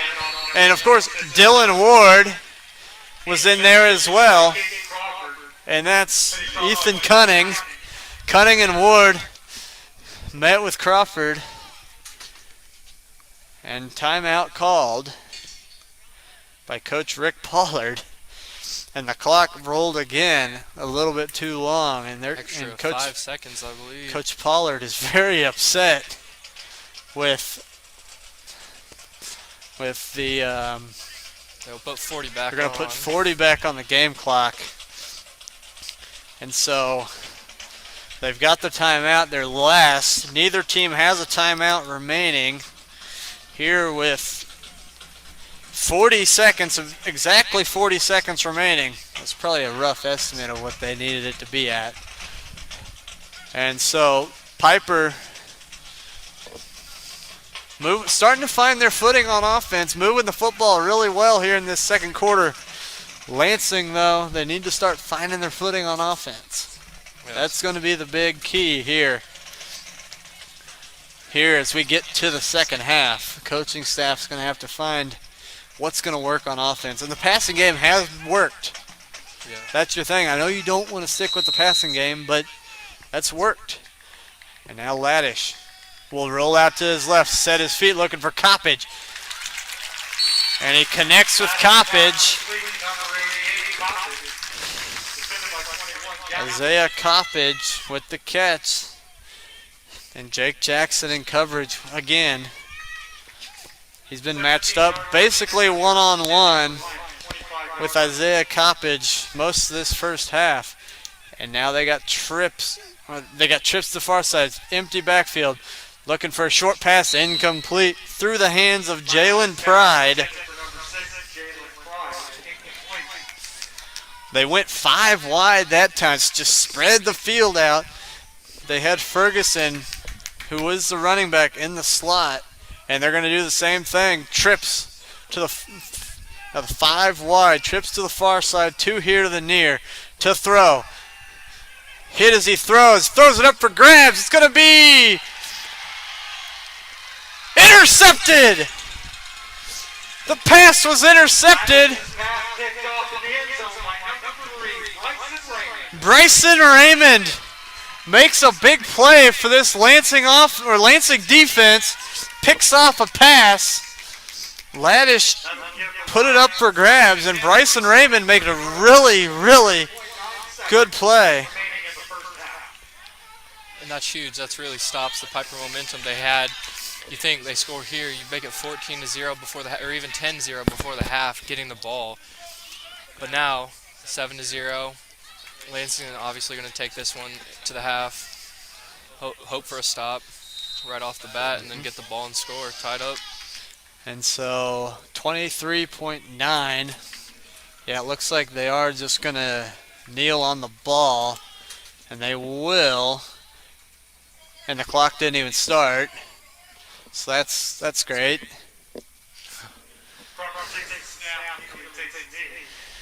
And so clock will roll, and that'll be the end of the first half.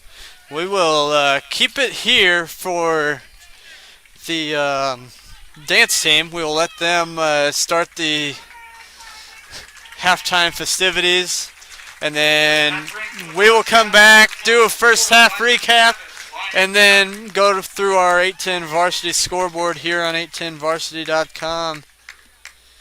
And so we will leave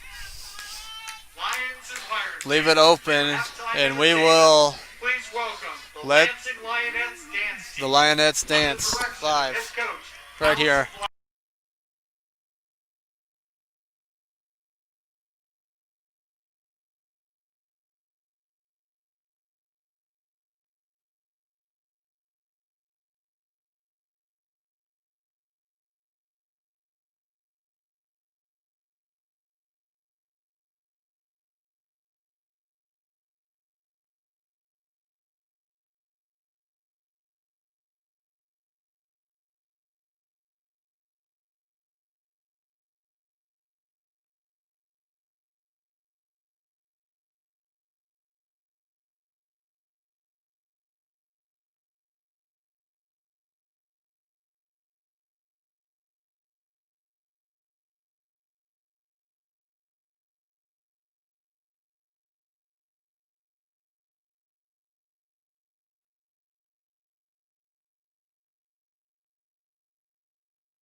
Core Civic is proud to support Lansing athletics. Core Civic is America's leader in partnership corrections, operating over 60 facilities in nearly half of all states.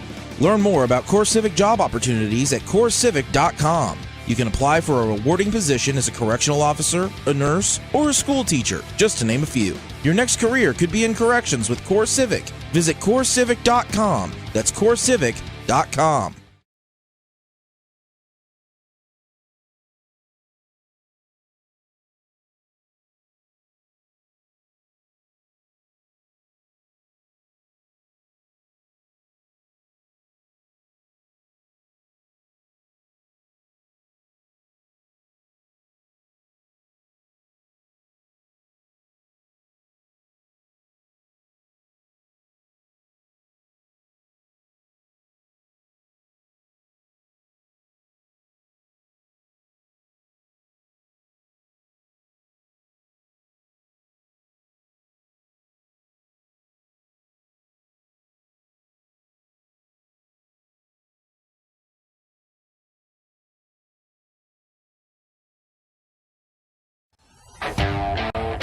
No matter what your goals are, competing at the next level, participating in a local 5K, or leading your team to state. The Sports Medicine Center at Children's Mercy is here to provide comprehensive 360-degree care for student athletes.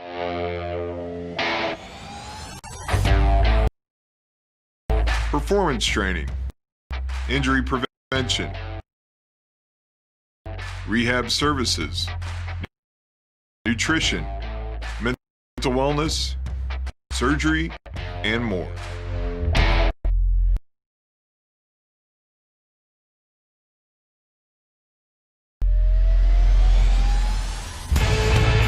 It's not just about the next goal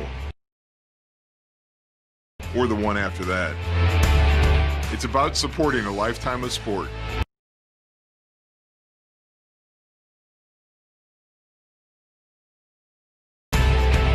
And helping every student athlete play healthy.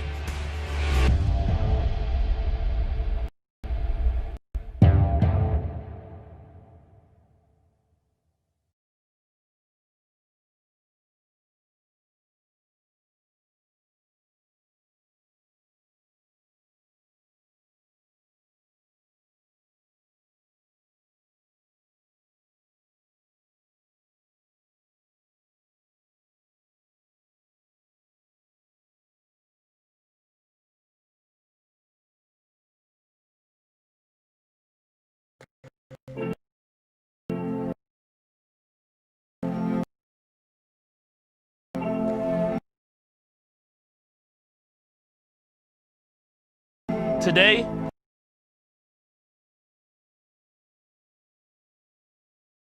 is a new day.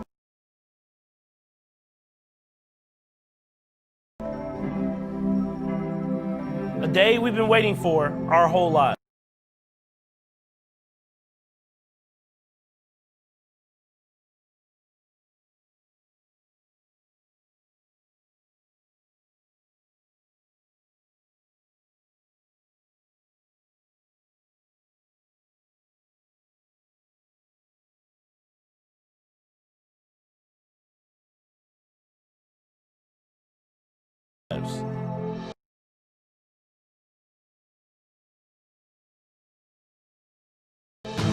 We've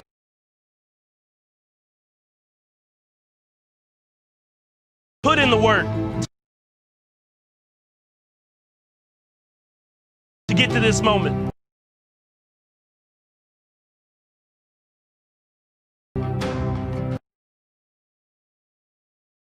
To have this opportunity to come together as a team.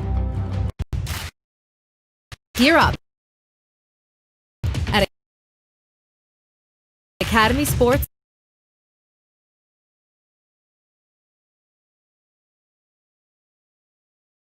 and Outdoors.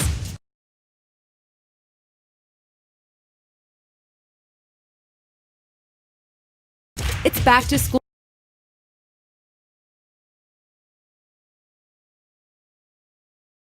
time, and at Academy, your favorite brands are all in play. Like Nike, Adidas, Under Armour, Crocs, Puma,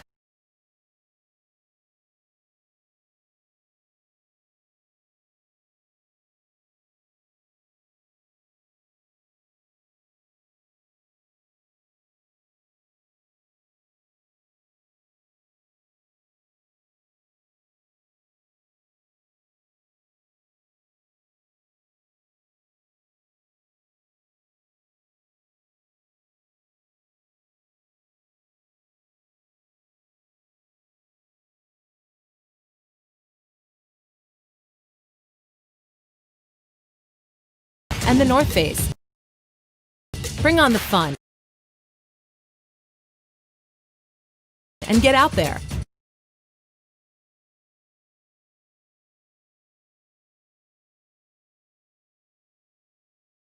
Whether you're playing for the home team or perfecting your game at home, at Academy, we'll bring the fun to you. Buy online and pick up curbside or in-store and get free shipping on orders over $25. Gear up at Academy Sports and Outdoors. High school sports fans, Trent Green here, and when I want the latest scores and news, there's only one place I go, 810varsity.com. Live scores, features, brackets, and even watch games live on the laptop, phone, or mobile device. Watch the Lee Summit, Blue Springs, and Park Hill schools, Blue Valleys, Olathes, Rockhurst, Miege, Lansing. The list goes on into Missouri and Kansas. And playoff broadcasts too, plus top 25, awards, and more. Check it out now, Kansas City's home for high school sports, 810varsity.com.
Welcome back here at 810varsity.com. Here from Lansing High School, Friday night high school football coverage. Like I said, here in Lansing, I'm Nate Kendall with my partner, Alex Russell. Our score here at the half. You may be seeing this score being like, huh? Yeah. This is a nearing the third quarter score. 7-0. I will say this, very defensive affair so far with our first score coming very late in that first half on a 3-yard touchdown run from Darius McNeil, the senior running back for Piper. He gave them the lead, and they were driving late, but an interception thrown by quarterback Logan Laddish was picked off by Bryson Raymond in the end zone to salt that drive away. So, I mean, this game could have got away from Lansing a while ago. Offensively, Lansing's got to find their footing. They kind of were struggling at the running game late in that first half. The passing game actually was kind of picking up, but just some missed passes, big mistakes, penalties. It was a big killer. They lost an 85-yard touchdown pass from Crawford to, of course, the man, Malik Benson. And so we sit here with about time, almost to the second half, 7-0 our score. We're going to flip it over to the 810 Varsity scoreboard and check Lion fans, some of our scores. The voice of the Lions, Brian Reese, is not announcing the season. Brian had a minor surgical procedure done today, and I'm happy to say he's at home resting comfortably. Please join Our me score. Brian a successful surgery. So and a speedy as I recovery look, so he can get back up here.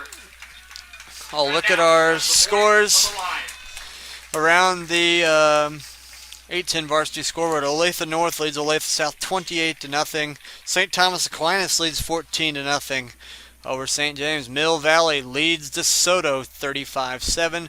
Lawrence all over Washburn Rural 35-0. Olathe West leads Olathe Northwest 14-0. Had a very interesting halftime score. Basler Linwood 41, Leavenworth 22, Baldwin 8, Ottawa 7. Tonganoxie does have a 10-0 lead over Lewisburg. Paola 34, Spring Hill 7. St. Michael 21, St. Mary's Colgan nothing. Holton 33, Chapman nothing. Nemaha Central leads Eudora 7-6. That's an intriguing score. The defending 2A champions, Nemaha Central, is leading Eudora 7-6 in Eudora. That's kind of a score I'm going to keep an eye on because Eudora, they're one of those teams in 4A that is one of those teams to watch that we talked about a little bit earlier. And yeah, Nemaha Central graduated a lot last year following their state championship in 2A. And Eudora came in ranked 10th on 4A. Yeah. And so. Nemaha Central, defending state champions. I actually called that game last year over, I went all the way to Salina for that state championship game. And we're about to kick off. Liam Zell to kick it away. And he will boot it away. Short kick will be taken from the 15. Up the field, cut back, and finally brought down, lunging forward. Devontae Herrig Britton. Ethan Cunning with the tackle. And so this is where Piper will take over. Pirates take over first and 10 from their own 28-yard line. From the 28-yard line, Piper will have the football to start this third quarter.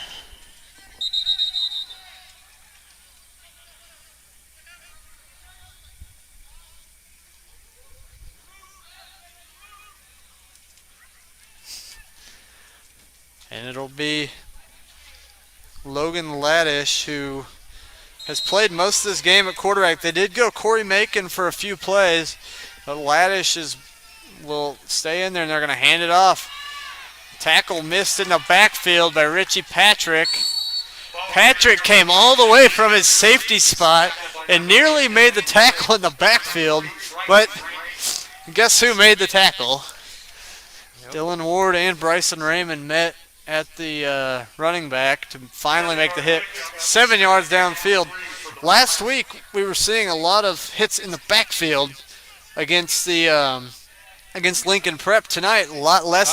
The ball snapped and you're going to throw it out of bounds. Got lucky there. Bad snap under the legs of the quarterback. And heady play by Logan Laddish, the sophomore, picked it up and just got rid of it to save what would have been a huge loss. Yeah, great heads-up play. It would have been a loss of at least 10, I think. Logan Laddish might be one of the next up-and-coming quarterbacks here in the area. 6'2", 180, a sophomore. He's definitely a kid to keep an eye on for the next 2 years after this season. Man in motion, they're going to hand it off. And hit and immediately at the line and drop for a loss. Richie Patrick from his safety spot with the hit. Ferguson met head on from Richie Patrick. Patrick with a smart play. As soon as he saw the handoff, he jetted forward from that safety spot to make the hit. And punt formation coming. Just what you said, Lansing needed a stop to start this second half. And look what they got already.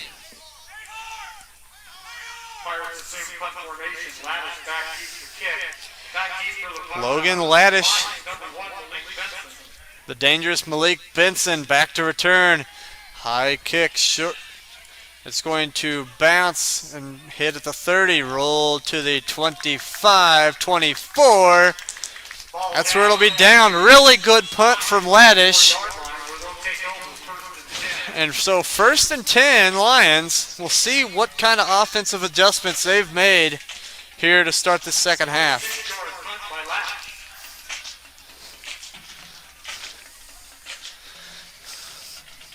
I mean, for your key for Lansing to get the offense going here in the second half, what do you say they need to do offensively? I mean, maybe look to open the air game up a little bit. I know that was all their success. It seemed they were putting a stop to Patton. Maybe put some more names in there. Maybe that'll help open the run game up. And the late person coming on the field, and that's the quarterback. It's very interesting. And so they're going to hand it off. Patton. Patton stopped for a short gain. Check that. That's Richie Patrick. That's intriguing. Richie Patrick did not see him last week at all on offense, and now he'll come out of the game after one carry. Sean Patton back on the field. But on that play, it was kind of weird. They hit Crawford after he handed the ball off. So under center. There comes Sept. And he's going to throw. Blitz coming. He's going to try to take off. He's going to fall forward near the 30. I think they'll end up moving it forward to the 30. So 3rd down and 4. I'm starting to think that some of those where he drops back, I think they're quarterback draws. I don't think he looked to throw it all on that play. He also had a guy in his face, so it's hard to tell. Yeah. And so they're at the line already. 9-10 to play in this third quarter. They're going to fake the handoff, roll out to the right. Going to dump it off. Bad pass and incomplete. He had a man wide open. That was Jack Knutson. And he tried, instead of throwing it, he tried to guide it into him. That's one you just roll out, you just make the throw. Don't try to just guide it into his hands. That's what happens. You short arm it, it's going to fall short. So 4th down. And after a good start on defense, they had a chance. It falls incomplete. Zell drops it, and he is crushed. Dropped the snap, couldn't get rid of it. And now Piper will have the ball deep in their territory. Disaster struck there for the Lions. And now their defense is stuck deep in their own territory.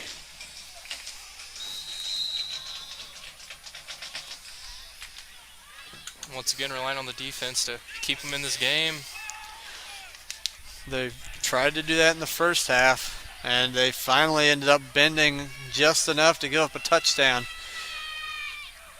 And they're going to hand it off to Ferguson up the middle, blasts through the hole. He's cut down. 5-yard carry.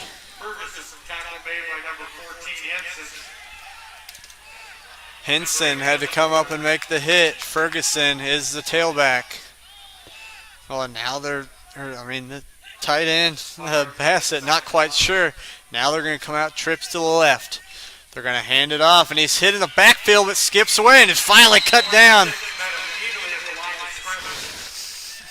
Ferguson hit at the line, but ultimately Ward, who was it that made the initial hit? Christian Shields with the initial hit there. Christian Shields. Number 51, Christian Shields, busted through the line. They're going to hand it off to Ferguson. He's going to get to about the 14, so it's going to be 4th down. They went really quick there. That was kind of odd. So 4th down and 4, and huge 4th down. As McNeil checks into the game at running back, they're going to go for it. Got 20 on the play clock. Big defensive spot right here for this Lansing defense. In the pistol, they got a H-back to the left side. They're going to hand it to McNeil. He's hit in the backfield. Nowhere to go. He stays on his feet. And he's finally cut down. But Caden Crawford with the big play of the night on the defensive side for this Lansing defense. Crawford came unblocked. We said it, relying on the defense for the stop, and they got another one. Calvin Sholey ended up cleaning up the mess. He got away for a second. I thought, oh no. It looks like we'll see Cunning here. Ethan Cunning will be in at quarterback. He had one drive earlier on and looked decent passing wise. He looked fairly good. And now they come set. Send a man in motion. It'll be a quarterback keeper for Cunning. I don't know if that was miscommunication or what.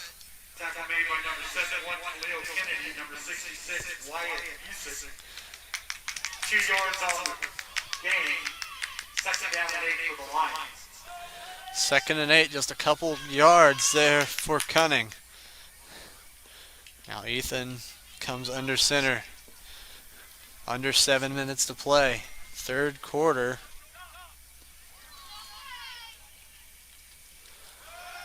They're going to throw. Here to the near side. That's Knutson up the sideline. A hard collision, but Jack Knutson out of the backfield. A good throw by Cunning to Knutson, and it's a 1st down. Brandon Snell had to make the tackle, and so did Corey Macon, but a 1st down completion to midfield. 25-yard pass from Ethan Cunning to Jack Knutson, and it's 1st down Lions. Cunning has done a very good job at quarterback here in this game. Now going to hand it off to Patton. Patton going forward. Patton has had a lot less success since the beginning. That first drive, he was chunk play. Lansing couldn't get any points on the board. But since then, it's been extremely difficult. Difficult sledding for him all around. And now they look to the sideline.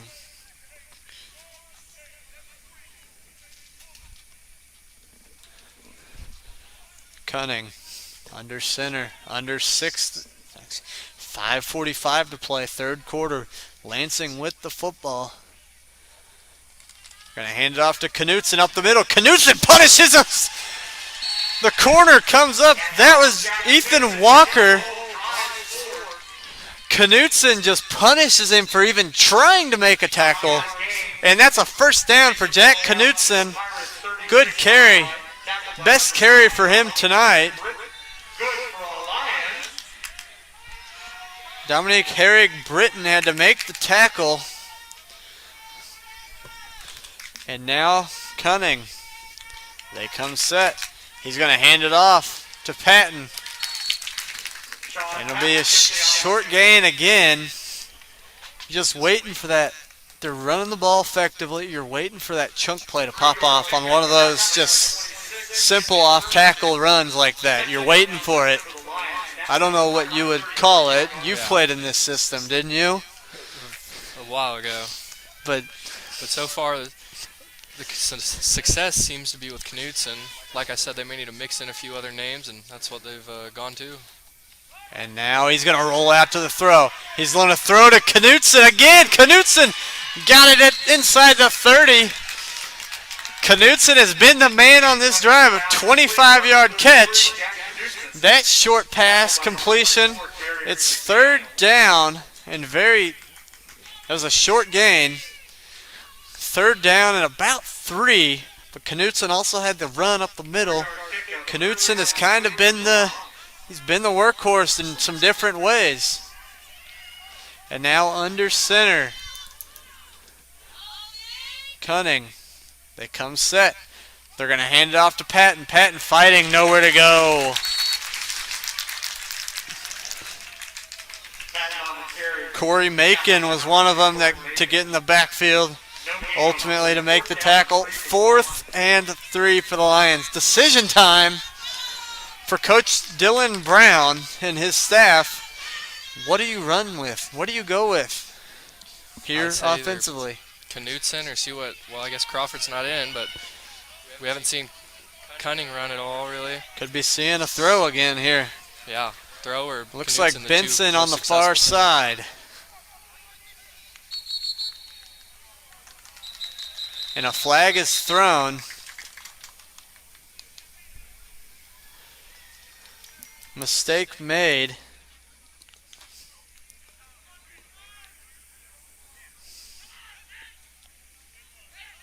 False start against the Lions, backs the ball up 5 yards. False start on the Lions. That looked like frustration. Whoever number 44 is, the tight end here on the near side, he immediately, you could see he was just like, oh, like he knew he had made the mistake. So 4th and 8, this changes your play call quite a bit. So I assume we're going to see some passing game here. Cunning gets the signal in as we're down to 20 on just the play clock. They come set. He's going to look to pass, just straight up pass. Up the seam. It's Benson! He made the catch! Malik Benson, a first down. A great ball. Benson ran a post pattern, and he threw it up to him. And his 6'1", 175 senior receiver goes up and makes the catch. First down. That 23-yard kickoff is good for a Lions. 23-yard gain, and it's first down and 10 for the Lions. Cunning under center. They're going to hand it to Patton. Patton up the middle. It's one of his better carries for quite a while. Back to that catch, though, Benson really showed off the athleticism, the vertical there. We've seen the speed time and time again. Most of the time he just beats his man, but that time we see some great coverage, and he went up and just got it. 2 guys there on him, too. And you got to give Coach Brown a lot of credit. You've got your backup quarterback in there who clearly you trust. Yes. On 4th and 8, you have to change your play call completely, and he puts the ball on us on the spot. With Crawford not in the game, just getting some rest, I would assume. Now he's going to throw again. He's going to have to scramble, roll into his right. Going to just get rid of it to the pylon, incomplete. Quarterback number 26, kind of chased out of the pocket. Pass incomplete. Pressure administered by number 2, Macon. Corey Macon came on the blitz from his linebacker spot and forced a throw. Incomplete. 1:54 to play in this third quarter. 7-0 Piper Pirates lead Lansing. Cunning under center on 3rd down and 5. They're going to hand it up the middle. Knutson! Knutson's in! Touchdown, Lions! Knutson up the middle, 7-yard line, touchdown.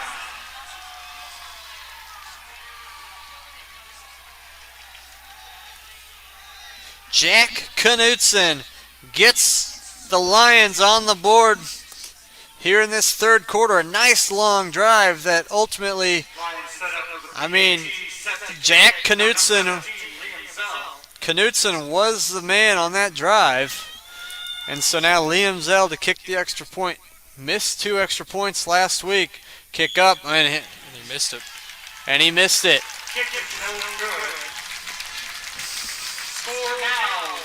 Pirates So, 151 remaining. kick was missed. So now Piper has the lead, and we'll be back after this on 810varsity.com.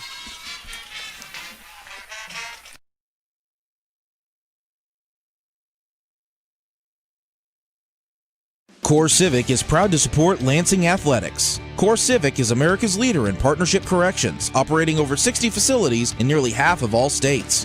Learn more about Core Civic job opportunities at corecivic.com. You can apply for a rewarding position as a correctional officer, a nurse, or a school teacher, just to name a few. Your next career could be in corrections with Core Civic. Visit corecivic.com. That's corecivic.com.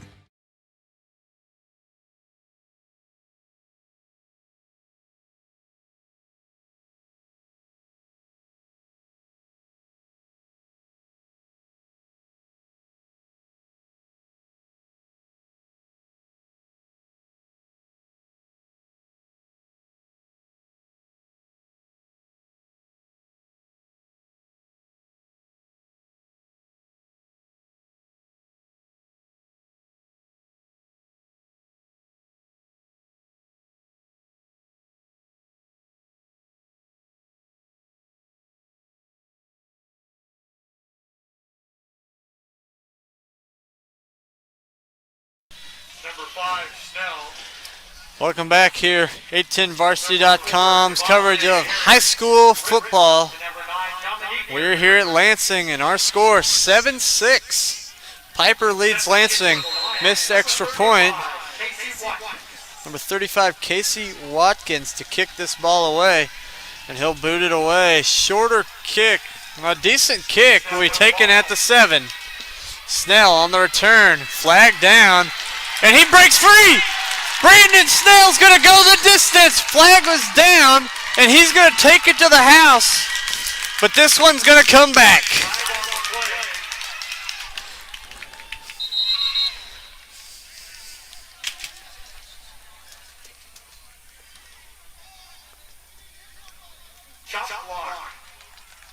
Chop block on the Pirates. Costly penalty for the Pirates. Snell showed his speed on that, broke the contain of the outside, and was gone. So, but the chop block will be 15-yard penalty from the spot. So, tough one there. Our second 80-plus yard play negated by a penalty. Yep. And so they will back it all the way up to the 24-yard line. Pirates 24-yard line, where they'll take it over first and 10. It is good to see Caden Crawford on the field, so there's nothing wrong. It looks like they're just getting him some breathers, because tonight, I mean, this is a physical game. It's been a very physical and they need him on that matchup. Defensive side. I mean, he's making all these stops. And he's playing now. He's playing coverage, and now they're going to blow the play dead. Flag. Delay of game. It seemed like there was no rush from the Pirates. They were over on the sideline. The play clock was running. Your question it. How do you get a delay of game on the start of a possession? Yeah. So first down and 15 after a Odd delay of game.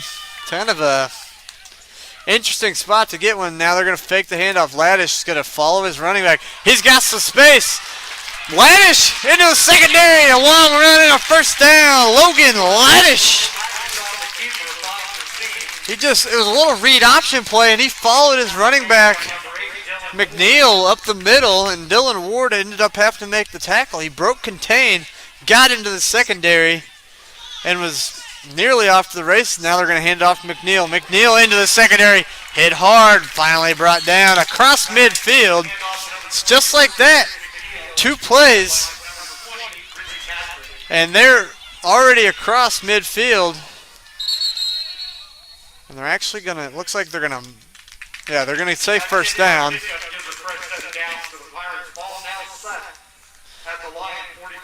1:11 to play. This game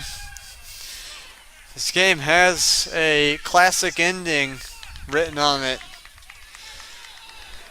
And now Laddish will hand it off to McNeil. McNeil's been the best back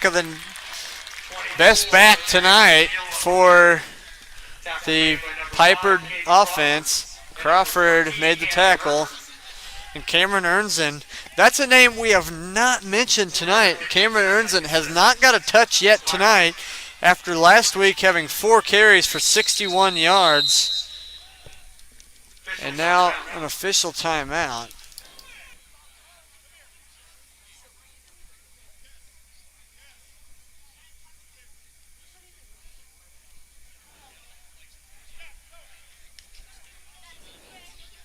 They're taking Dylan Ward off the field.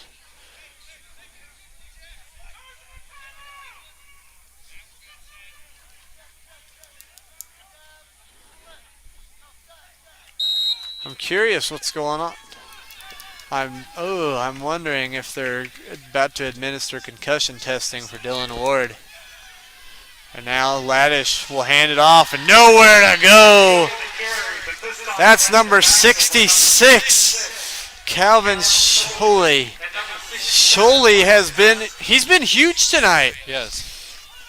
And I think they said 67, Marcus Hester, 5'8", 235 on the defensive line. Marcus Hester, 3rd and 8, loss of 2. And now they're going to throw Laddish near side. Nearly intercepted, but it's caught. Pass was nearly picked off. But Camaro Scott made the catch, and it's going to be very close to a first down. They're going to mark him short of the first down. Spotted just short of the first down. It'll be 4th down and inches. 4th and inches. And that's the end of the quarter.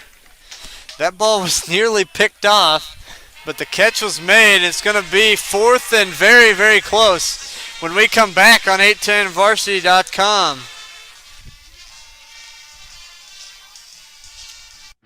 High school sports fans, Trent Green here, and when I want the latest scores and news, there's only one place I go, 810varsity.com. Live scores, features, brackets, and even watch games live on the laptop, phone, or mobile device. Watch the Lee Summit, Blue Springs, and Park Hill schools, Blue Valleys, Olathes, Rockhurst, Miege, Lansing. The list goes on into Missouri and Kansas. And playoff broadcasts too, plus top 25, awards, and more. Check it out now, Kansas City's home for high school sports, 810varsity.com.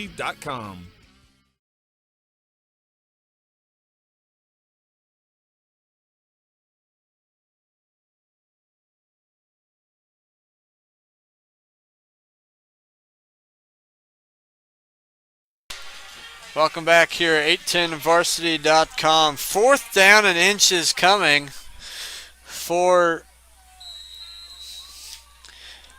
the... And now Laddish hands it off. Not going to get it! 4th and inches. And they tried an outside run. Crawford was all over that one. And Caden Crawford makes the play. And now Lansing will get the ball back, trailing by 1, 7-6. As we are starting the 4th quarter. That was the first play of the 4th quarter. And what a play that was for the Lansing defense. Just what they needed. And Ethan Cunning stays in the game at quarterback. I mean keep what's going. Yeah, ride the hot working hand. For you. Keep him in. And he will be under center. Comes set. Going to hand it to Knudsen. Nowhere to go. In with the rest for defense. We've seen Crawford still all over the place. I think maybe that extra rest gives him that extra speed and power to make those plays. I'm curious if this is going to become a trend. The more games you play, maybe Cunning may be the guy, ultimately. Under center. That was a loss of about a half yard, 2nd and long. Now to throw, blitz coming. He's going to have to just get rid of it. He tossed it up. He was looking for Sean Patton. He kept fading back. I mean, Patton, I'll give him this. Patton wide open. If Patton was able to get to that ball, Sean may have been gone. Yes.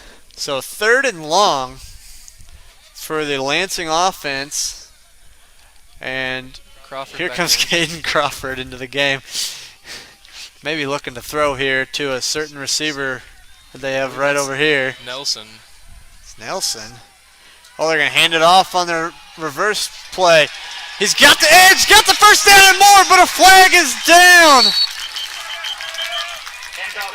Nelson's going to get called for a hold.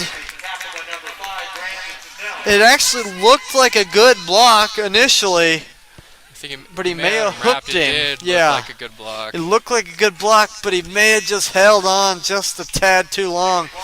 So they're going to end up marking it from roughly the 47 or 48 yard line. So it's still going to be 3rd down, but it's going to be 3rd and 7 or so, 3rd and 8. 10-yard workout sets the ball at the line, 42-yard line. Net 2 and some change. So 3rd and 7, roughly.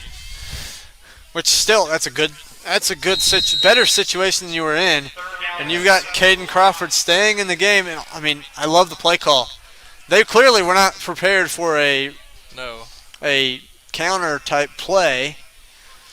And now he's going to throw. Out route, caught, but falling down was Benson, and it's 4th down. He just got a couple. Give him one, actually. Devontae Harrett Britton made the tackle. 4th down, 6 for the Lions.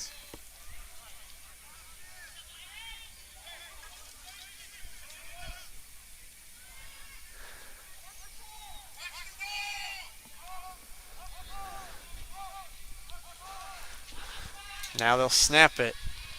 Get it away. A rugby-style punt's going to take a Lansing roll. Richie Patrick inside the 10, and they are going to end up darting it at the 1-yard line. Richie Patrick, but a flag is down. I'm very intrigued with this. I mean, not much can happen here. They're going to call it on Lansing. That's going to hurt because they're going to want it on. They're going to make them re-kick it, it appears. But can't they take it after the...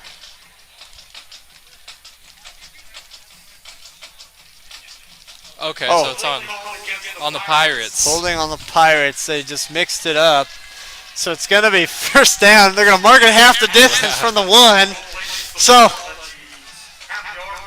So now if you're the Pirates, I mean, you're in an even worse spot. You can't come out in the pistol, right? No. You've got to come out under center and just try to go up the middle. I mean, we saw that worked on the pistol on that 4th and inches. Crawford was back there in no time, and if that happens here, I mean, that gives Lansing the lead. Exactly. And so, yeah, they're going to come out under center. Maybe. Yeah, they're going to come out under center. Laddish under center. He's just going to go up the middle. He's met immediately. And they're going to give him forward progress to the half-yard line.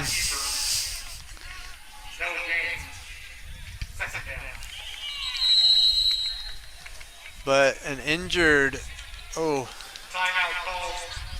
Let's recognize our Lansing High School cheerleaders. And with the injury, we're going to take a break and be back after this on 810varsity.com.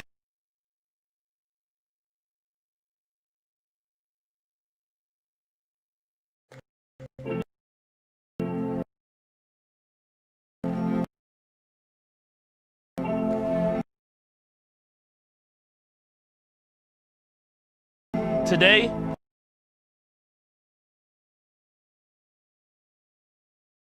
is a new day.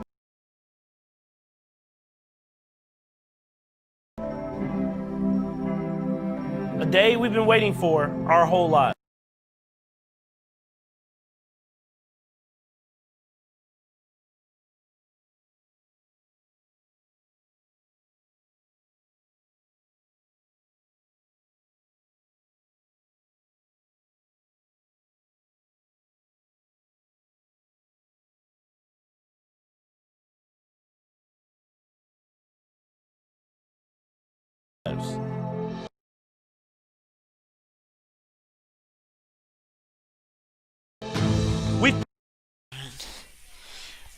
Welcome back here, 810varsity.com, here from Lansing High School, 9:57 to play.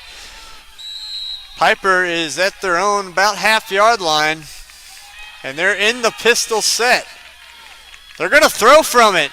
Taking a shot, got a man open, incomplete.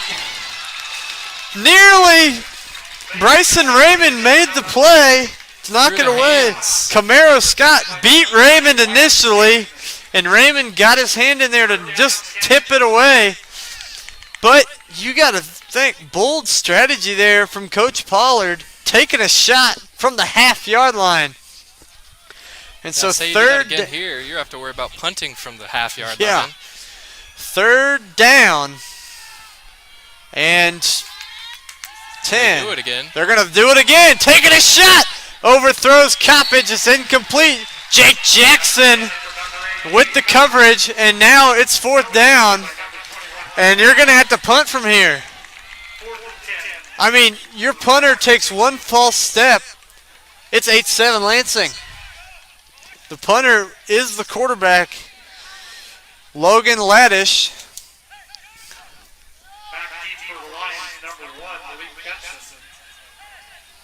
But Lansing, I mean, you're going to love your field position. And if you're Nelson or Benson, you have to catch the ball. Don't let it bounce. And they nearly get to it. It's a good punt. Nelson will take it from the 35. Fighting forward, finally brought down at the 22-yard line. And you don't get much better field position than that. Good return. So Lansing, short field. Corey Macon had to make the tackle.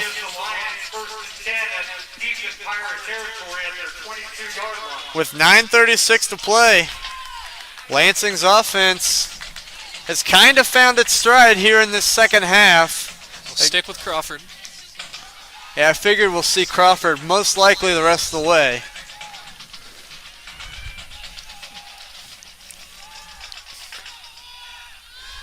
Here we go, Crawford under center.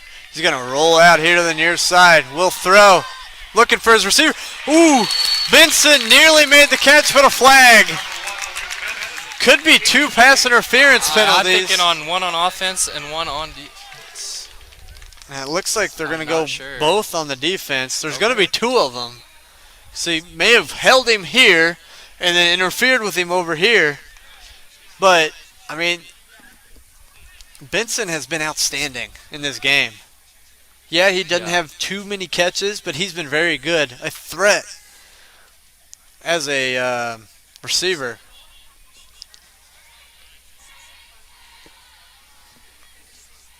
As they sort this out, 9.5 minutes to play. 7-6 Pirates. Holding on to the lead. I've had a good amount of discussions tonight.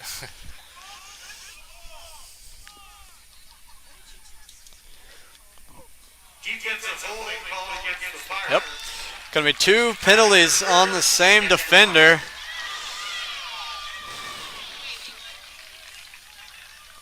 Mill Valley leads DeSoto 56-0. Baser still leads 41-22.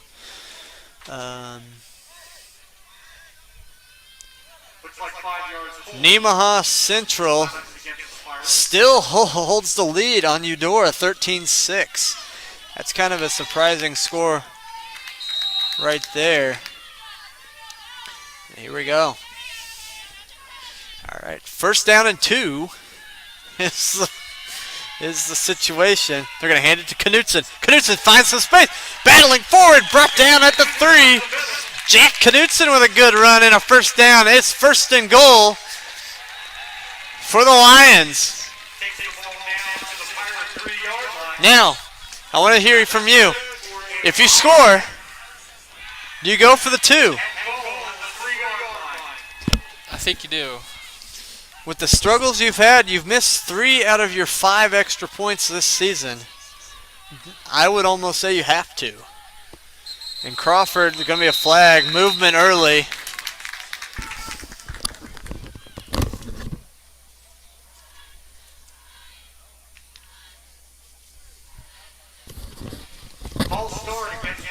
That's the second time tonight that they've had a false start penalty on a quarterback sneak situation. Plus, with the 2-point conversion, you take that 7-point lead versus if you don't get that 2-point conversion, it's 5 versus 6. That, I mean, then you're basing it off of them missing a PAT. But then if you miss a PAT anyway, with the struggles Liam Zell has had, and now... Exactly. That's why I think for sure the 2-point. With the guy you have at quarterback, Patton's going to cut it upfield. Fighting forward to the 1. Sean Patton. Probably Patton's best carry since that first drive. They're starting to gash this Piper defense. I bet we can guess what it's going to go down here. I'd say Crawford. Crawford. You might as well, right? We saw it twice just last don't week. Move. You've had the issue of your offensive line moving early on this play. Crawford under center. They come set. Crawford up the middle. Does he get there? Yes! Touchdown, Caden Crawford! The second push. Looked like he was held at first. Wasn't sure if they're going to call him down, but he got in there. Caden Crawford punched it in for 1 yard out. His 3rd rushing touchdown of the season. And it is 12-7. It almost looked like he was laying on the pile, and then with that, ran in. Ethan Cunning. Kicker's not out there, so Cunning's going to have to... Yeah, legal formation will end up being the call. There was no kicker on the field, so...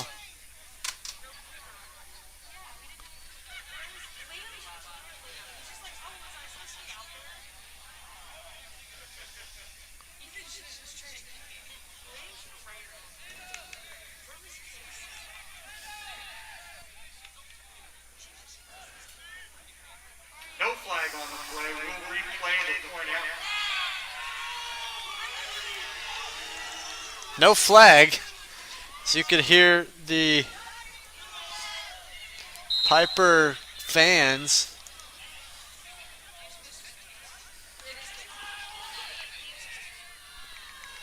And now they're going to kick it.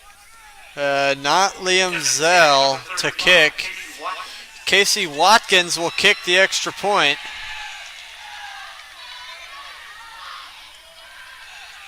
They've got to hurry.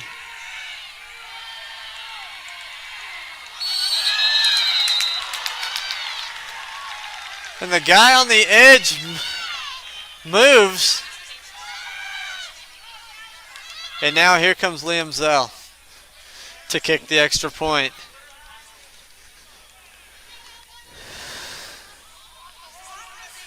Now it's by eye if you think he jumped first or if the clock hit 0 first. The clock had not quite hit 0 when he jumped. I didn't think so either. He was... So I guess they're going to move it a half yard closer now. This is just, I mean, I would leave it actually where it's at. Don't move it any closer. That's already, I mean, this is already tough enough. So we are still trying to get this extra point kicked.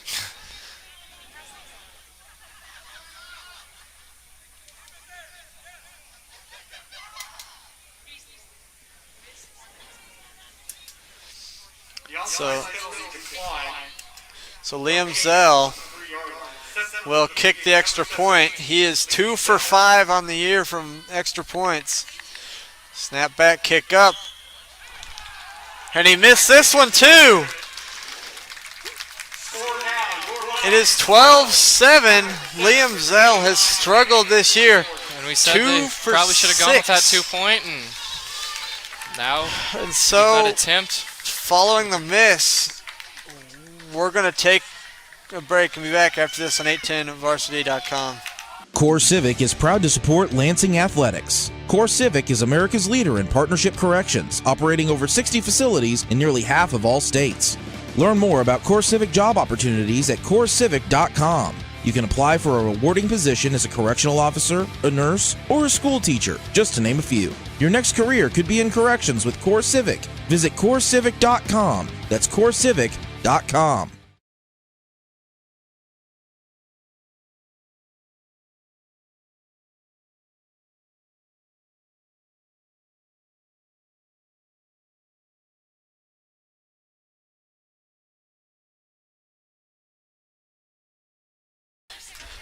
Welcome back here, 810varsity.com here. 8:09 to play here in this fourth quarter. Lansing now has the lead. They've scored 12 unanswered here in this second half. It's 12-7.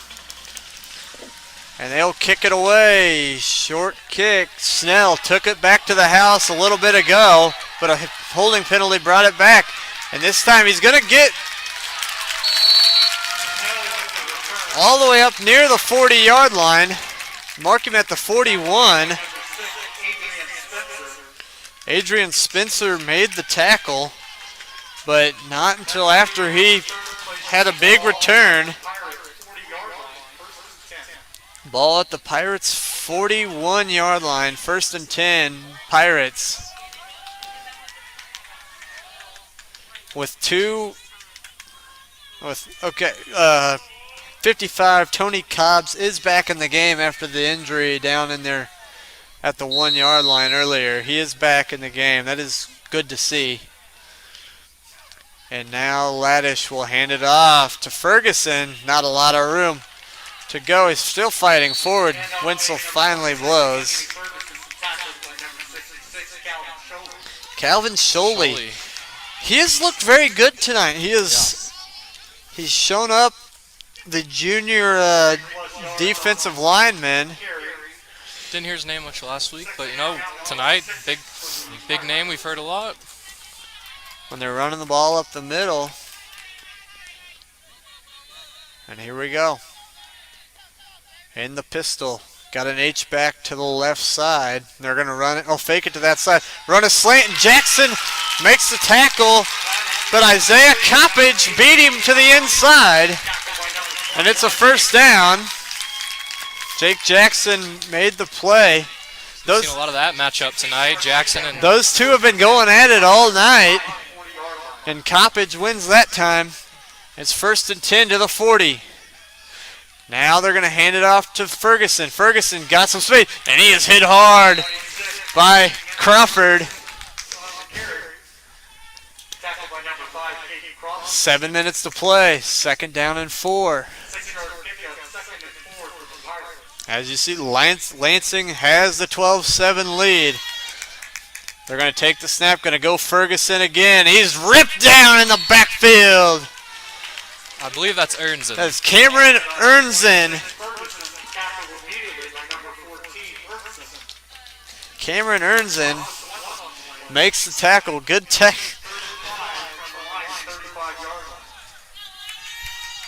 Ernzen with the hit. We have misspoke all night. It's not Henson. It's Cameron Ernzen. He's had some touches tonight. We discussed that a little bit ago. Now they're going to hand it off to McNeil. McNeil hit immediately but falls forward. It's going to be fourth down and 3 yards. They've struggled on fourth down tonight because they've tried some outside runs, and it always seems like Caden Crawford's right there. Comes up big on Calvin Sholey again with the tackle.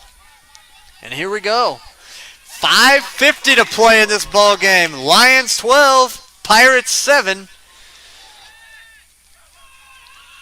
Laddish will throw. He's hit. Ball's free. Recovered by the Lions.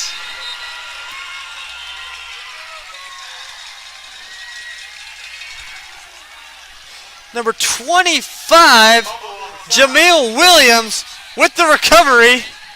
And it's first down Lions. And man, that fourth down has been struggles for Piper all night. Laddish had no time. Whoever came off the edge came untouched. Wow. And it's first and 10 Lions. So they trying to go down and score and potentially seal the game. They're going to hand it off to Patton. Patton's hit initially by McNeil. And he's going to get about 3, second down and 7. I mean, every fourth down Piper has had, Lansing has had an answer.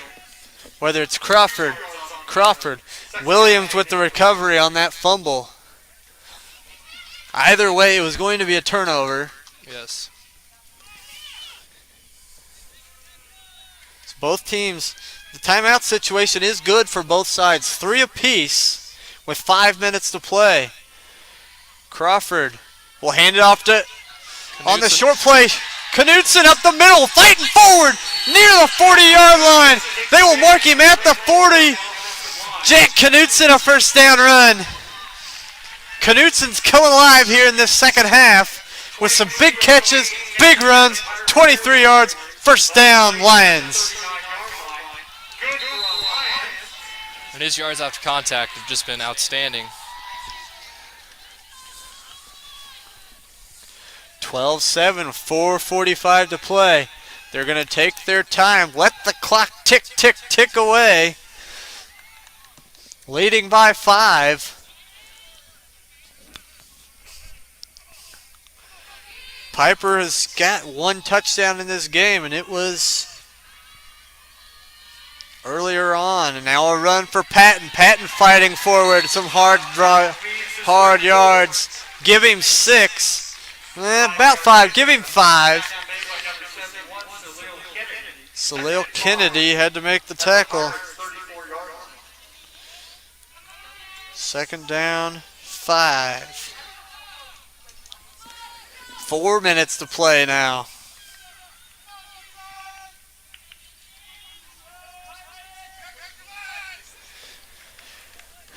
And they're going to continue to let the clock roll.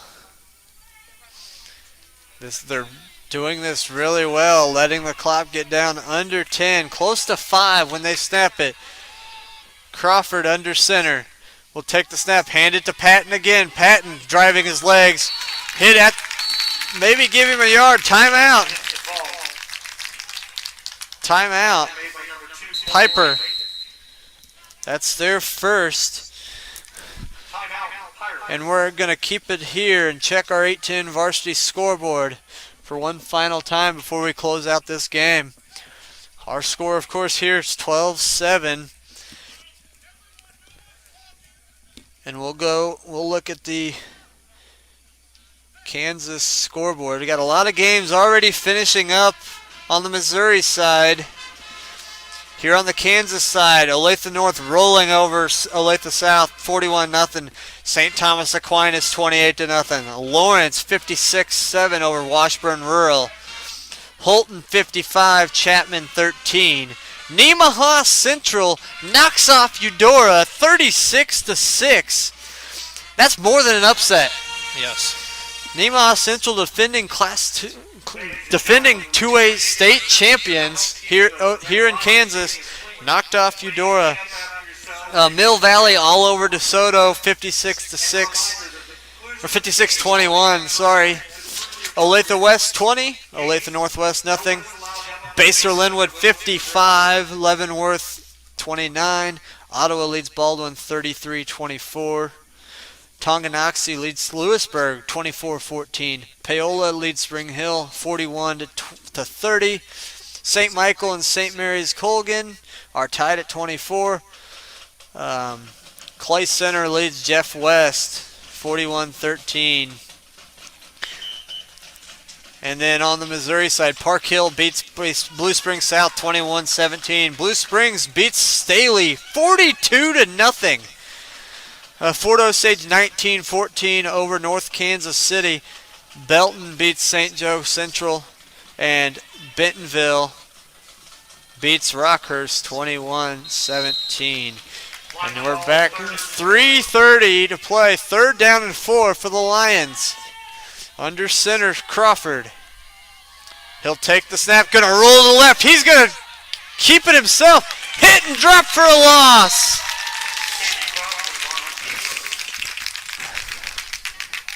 The defense from Piper was not fooled one little bit. Timeout Piper with 3:13 to play.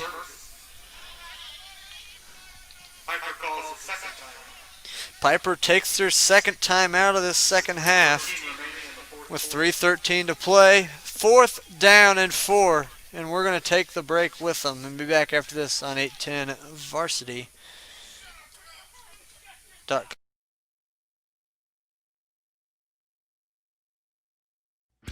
High school sports fans, Trent Green here, and when I want the latest scores and news, there's only one place I go, 810varsity.com. Live scores, features, brackets, and even watch games live on the laptop, phone, or mobile device. Watch the Lee Summit, Blue Springs, and Park Hill schools, Blue Valleys, Olathes, Rockhurst, Miege, Lansing. The list goes on and on into Missouri and Kansas. And playoff broadcasts too, plus top 25, awards, and more. Check it out now, Kansas City's home for high school sports, 810varsity.com.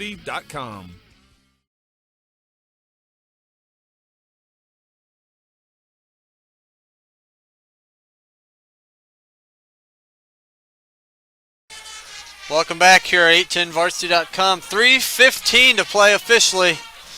Score is Lansing 12, Piper 7, and they're going to go for it on 4th down here. 4th and 4. First down the first down will almost salt this game away. But they're moving guys around like crazy. Now, under center comes Caden Crawford. They come set. He's going to hand it off, and they're going to run it the other way. Dylan Ward, first down and a lot more. Ward, 10-5, touchdown. But a flag is down. Flag on the play. Holding call against the Lions. Man, killer. Second big penalty on a touchdown tonight for Lansing. Lansing's mistakes have been huge tonight. An unfortunate circumstance there. Dylan Ward went 32 to the house, and now you have to punt, right? I think so. And that Before they will. It was like possibly a 10-yard swing if you punt it in the end zone, but now you can pin them. Yeah. Patrick and Ernzen will be the punters, and it's going to be Ernzen. A good punt. It's going to be caught at the 8. Running forward, he's got a little bit of space. He popped out of bounds Inside the 20 is where they will start with 2:57 to play. Piper's got to go. One timeout. Roughly 81 yards with one timeout with 3 minutes left. This is going to be a great ending here on 810varsity.com. I'm Nate Kendall. Alex Russell is here alongside me. He's doing a great job on the camera work and on color commentary. And here we go. Lansing looking to get to 2-0 with a game, with a date next week with Shawnee Heights.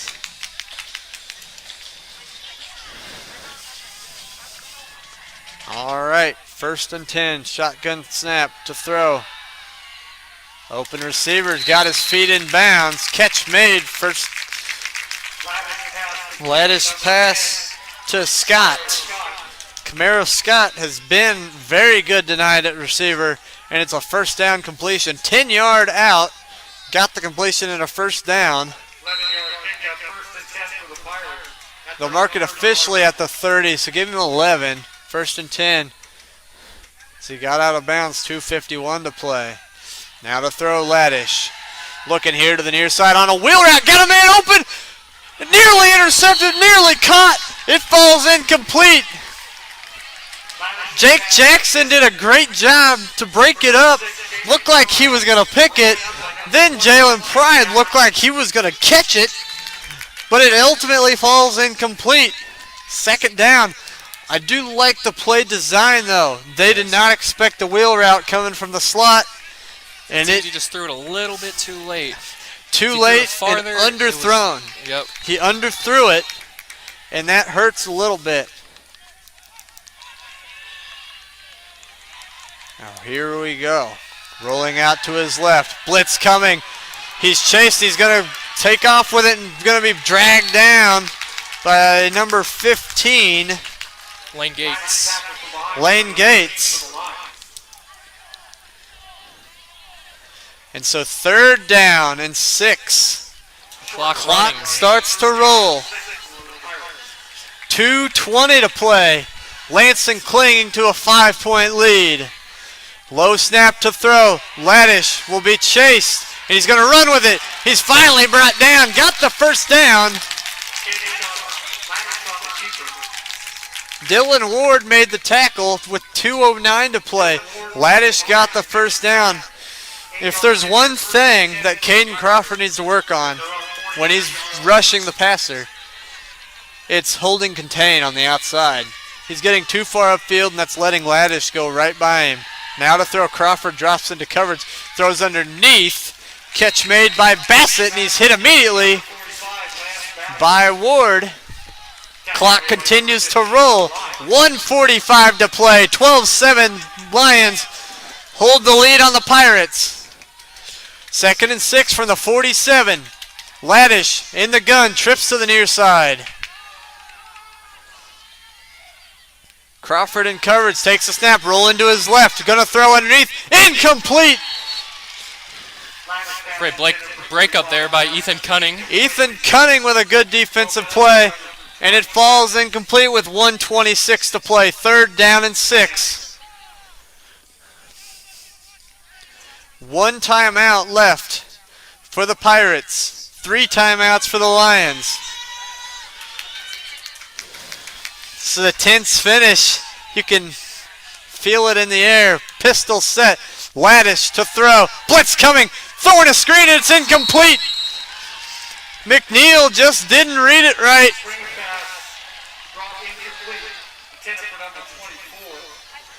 McNeil wasn't ready for it or something. It fell to his feet.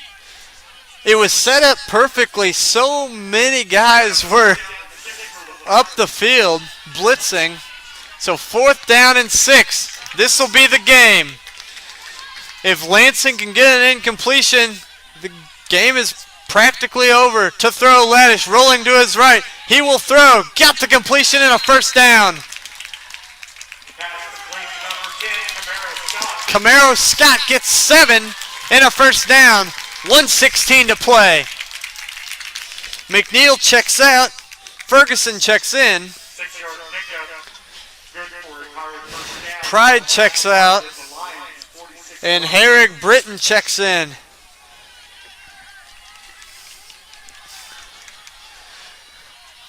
Staying in the shotgun. Takes the snap, rolls to his left. Rush coming, he's going to take off. Vladish gets to the sideline, will step out of bounds. Got the first down and a little bit more. 1:09 to play. And they're inching closer. Lansing's defense just not holding contain very well. And there's running lanes all over the place. Timeout. Timeout Lions. They'll use one on defense to try to get their breath back. And we're going to take that with them and be back after this on 810 of Varsity.com. Core Civic is proud to support Lansing Athletics. Core Civic is America's leader in partnership corrections, operating over 60 facilities in nearly half of all states. Learn more about Core Civic job opportunities at corecivic.com. You can apply for a rewarding position as a correctional officer, a nurse, or a school teacher, just to name a few. Your next career could be in corrections with Core Civic. Visit corecivic.com. That's corecivic.com.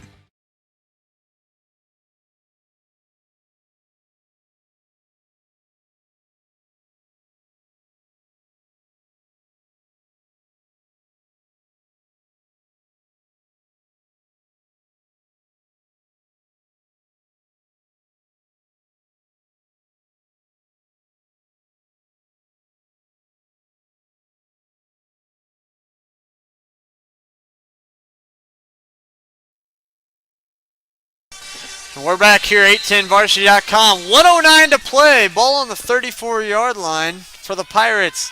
They're going to roll to the left. Laddish underneath and incomplete. 1:05 to play. 2nd and 10. Looking for Coppage.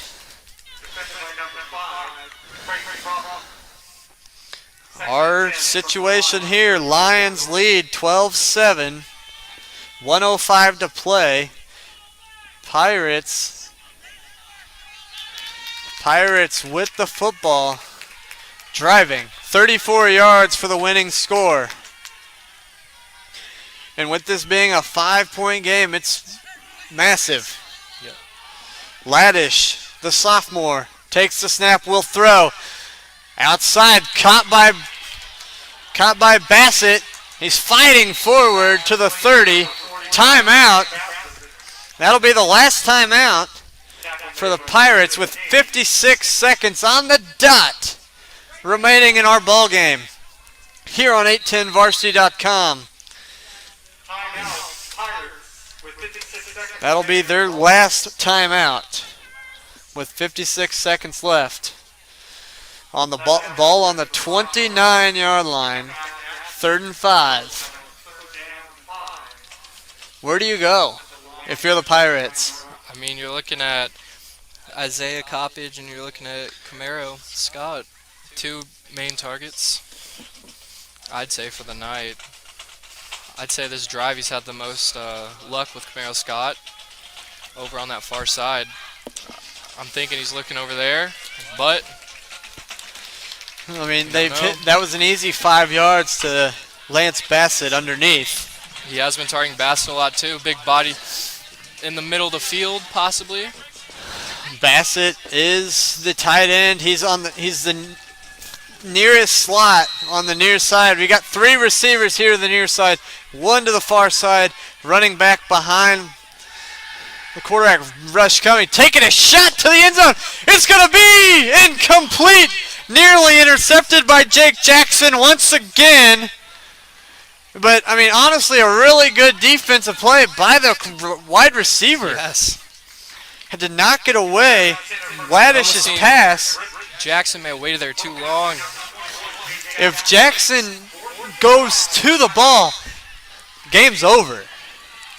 49.2 to play. 4th down and 5 is our situation. 12-7 is our score. Ball on the 29-yard line. Logan Laddish, the sophomore, still at quarterback. 2 wide to each side. Running back is Ferguson behind him. He takes the snap, looking underneath. Intercepted! Dylan Dylan Ward wins it for the Lions. Didn't need to pick it, but he does it anyway. Okay, check that. Incomplete pass, doesn't matter. Lions are going to win this football game. The defense stands tall, and the near interception. Near interception, and the Lions will kneel it out and win this game. And move to 2-0 with a date with Shawnee Heights next week in what is a winnable game. Yes, for sure. And you think even another week down the road, as long as the health stays the same, you think about this. There's a matchup with DeSoto. Just around the corner. Be a fun one. That will be a fun one right here at Lansing. DeSoto lost tonight to Mill Valley in a rivalry game there at DeSoto. And so one more kneel down will do it. Crawford will kneel it down, and that's going to do it. The Lansing Lions come from 7-0 down to win it 12-7. We'll recap the scoring real quick. First quarter, nothing at all.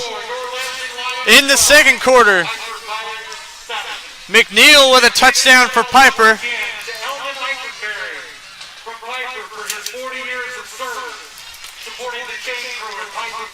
And then in the third, Jack Knutson up the middle from 7 yards out to get the touchdown to make it 7-6 after a failed extra point. And then here in the fourth, a 1-yard touchdown run from Caden Crawford, his third of the season. Jack Knutson, that was his first touchdown run of the year to make it 12-7. Another missed extra point, but that doesn't matter at this point where we are. Lansing gets the victory, wins it 12-7, and advances to 2-0 on the year. And, that could only move them up in the 8-10 varsity top 25 and even in the state rankings all around. I would see them possibly moving up another spot. A good win for the Lions. And in 2 weeks, they've given up 14 points. You got to give a lot of love to that defense. Yes. Lots of mistakes tonight for the offense. That's tough. You lost 2 touchdowns on holding penalties. But those are mistakes that can be fixed. So, congratulations to Coach Dylan Brown and his Lansing Lions to pick up their second win on the year to advance to 2-0. And with that, for Alex Russell, I'm Nate Kendall. Thank you for joining us tonight.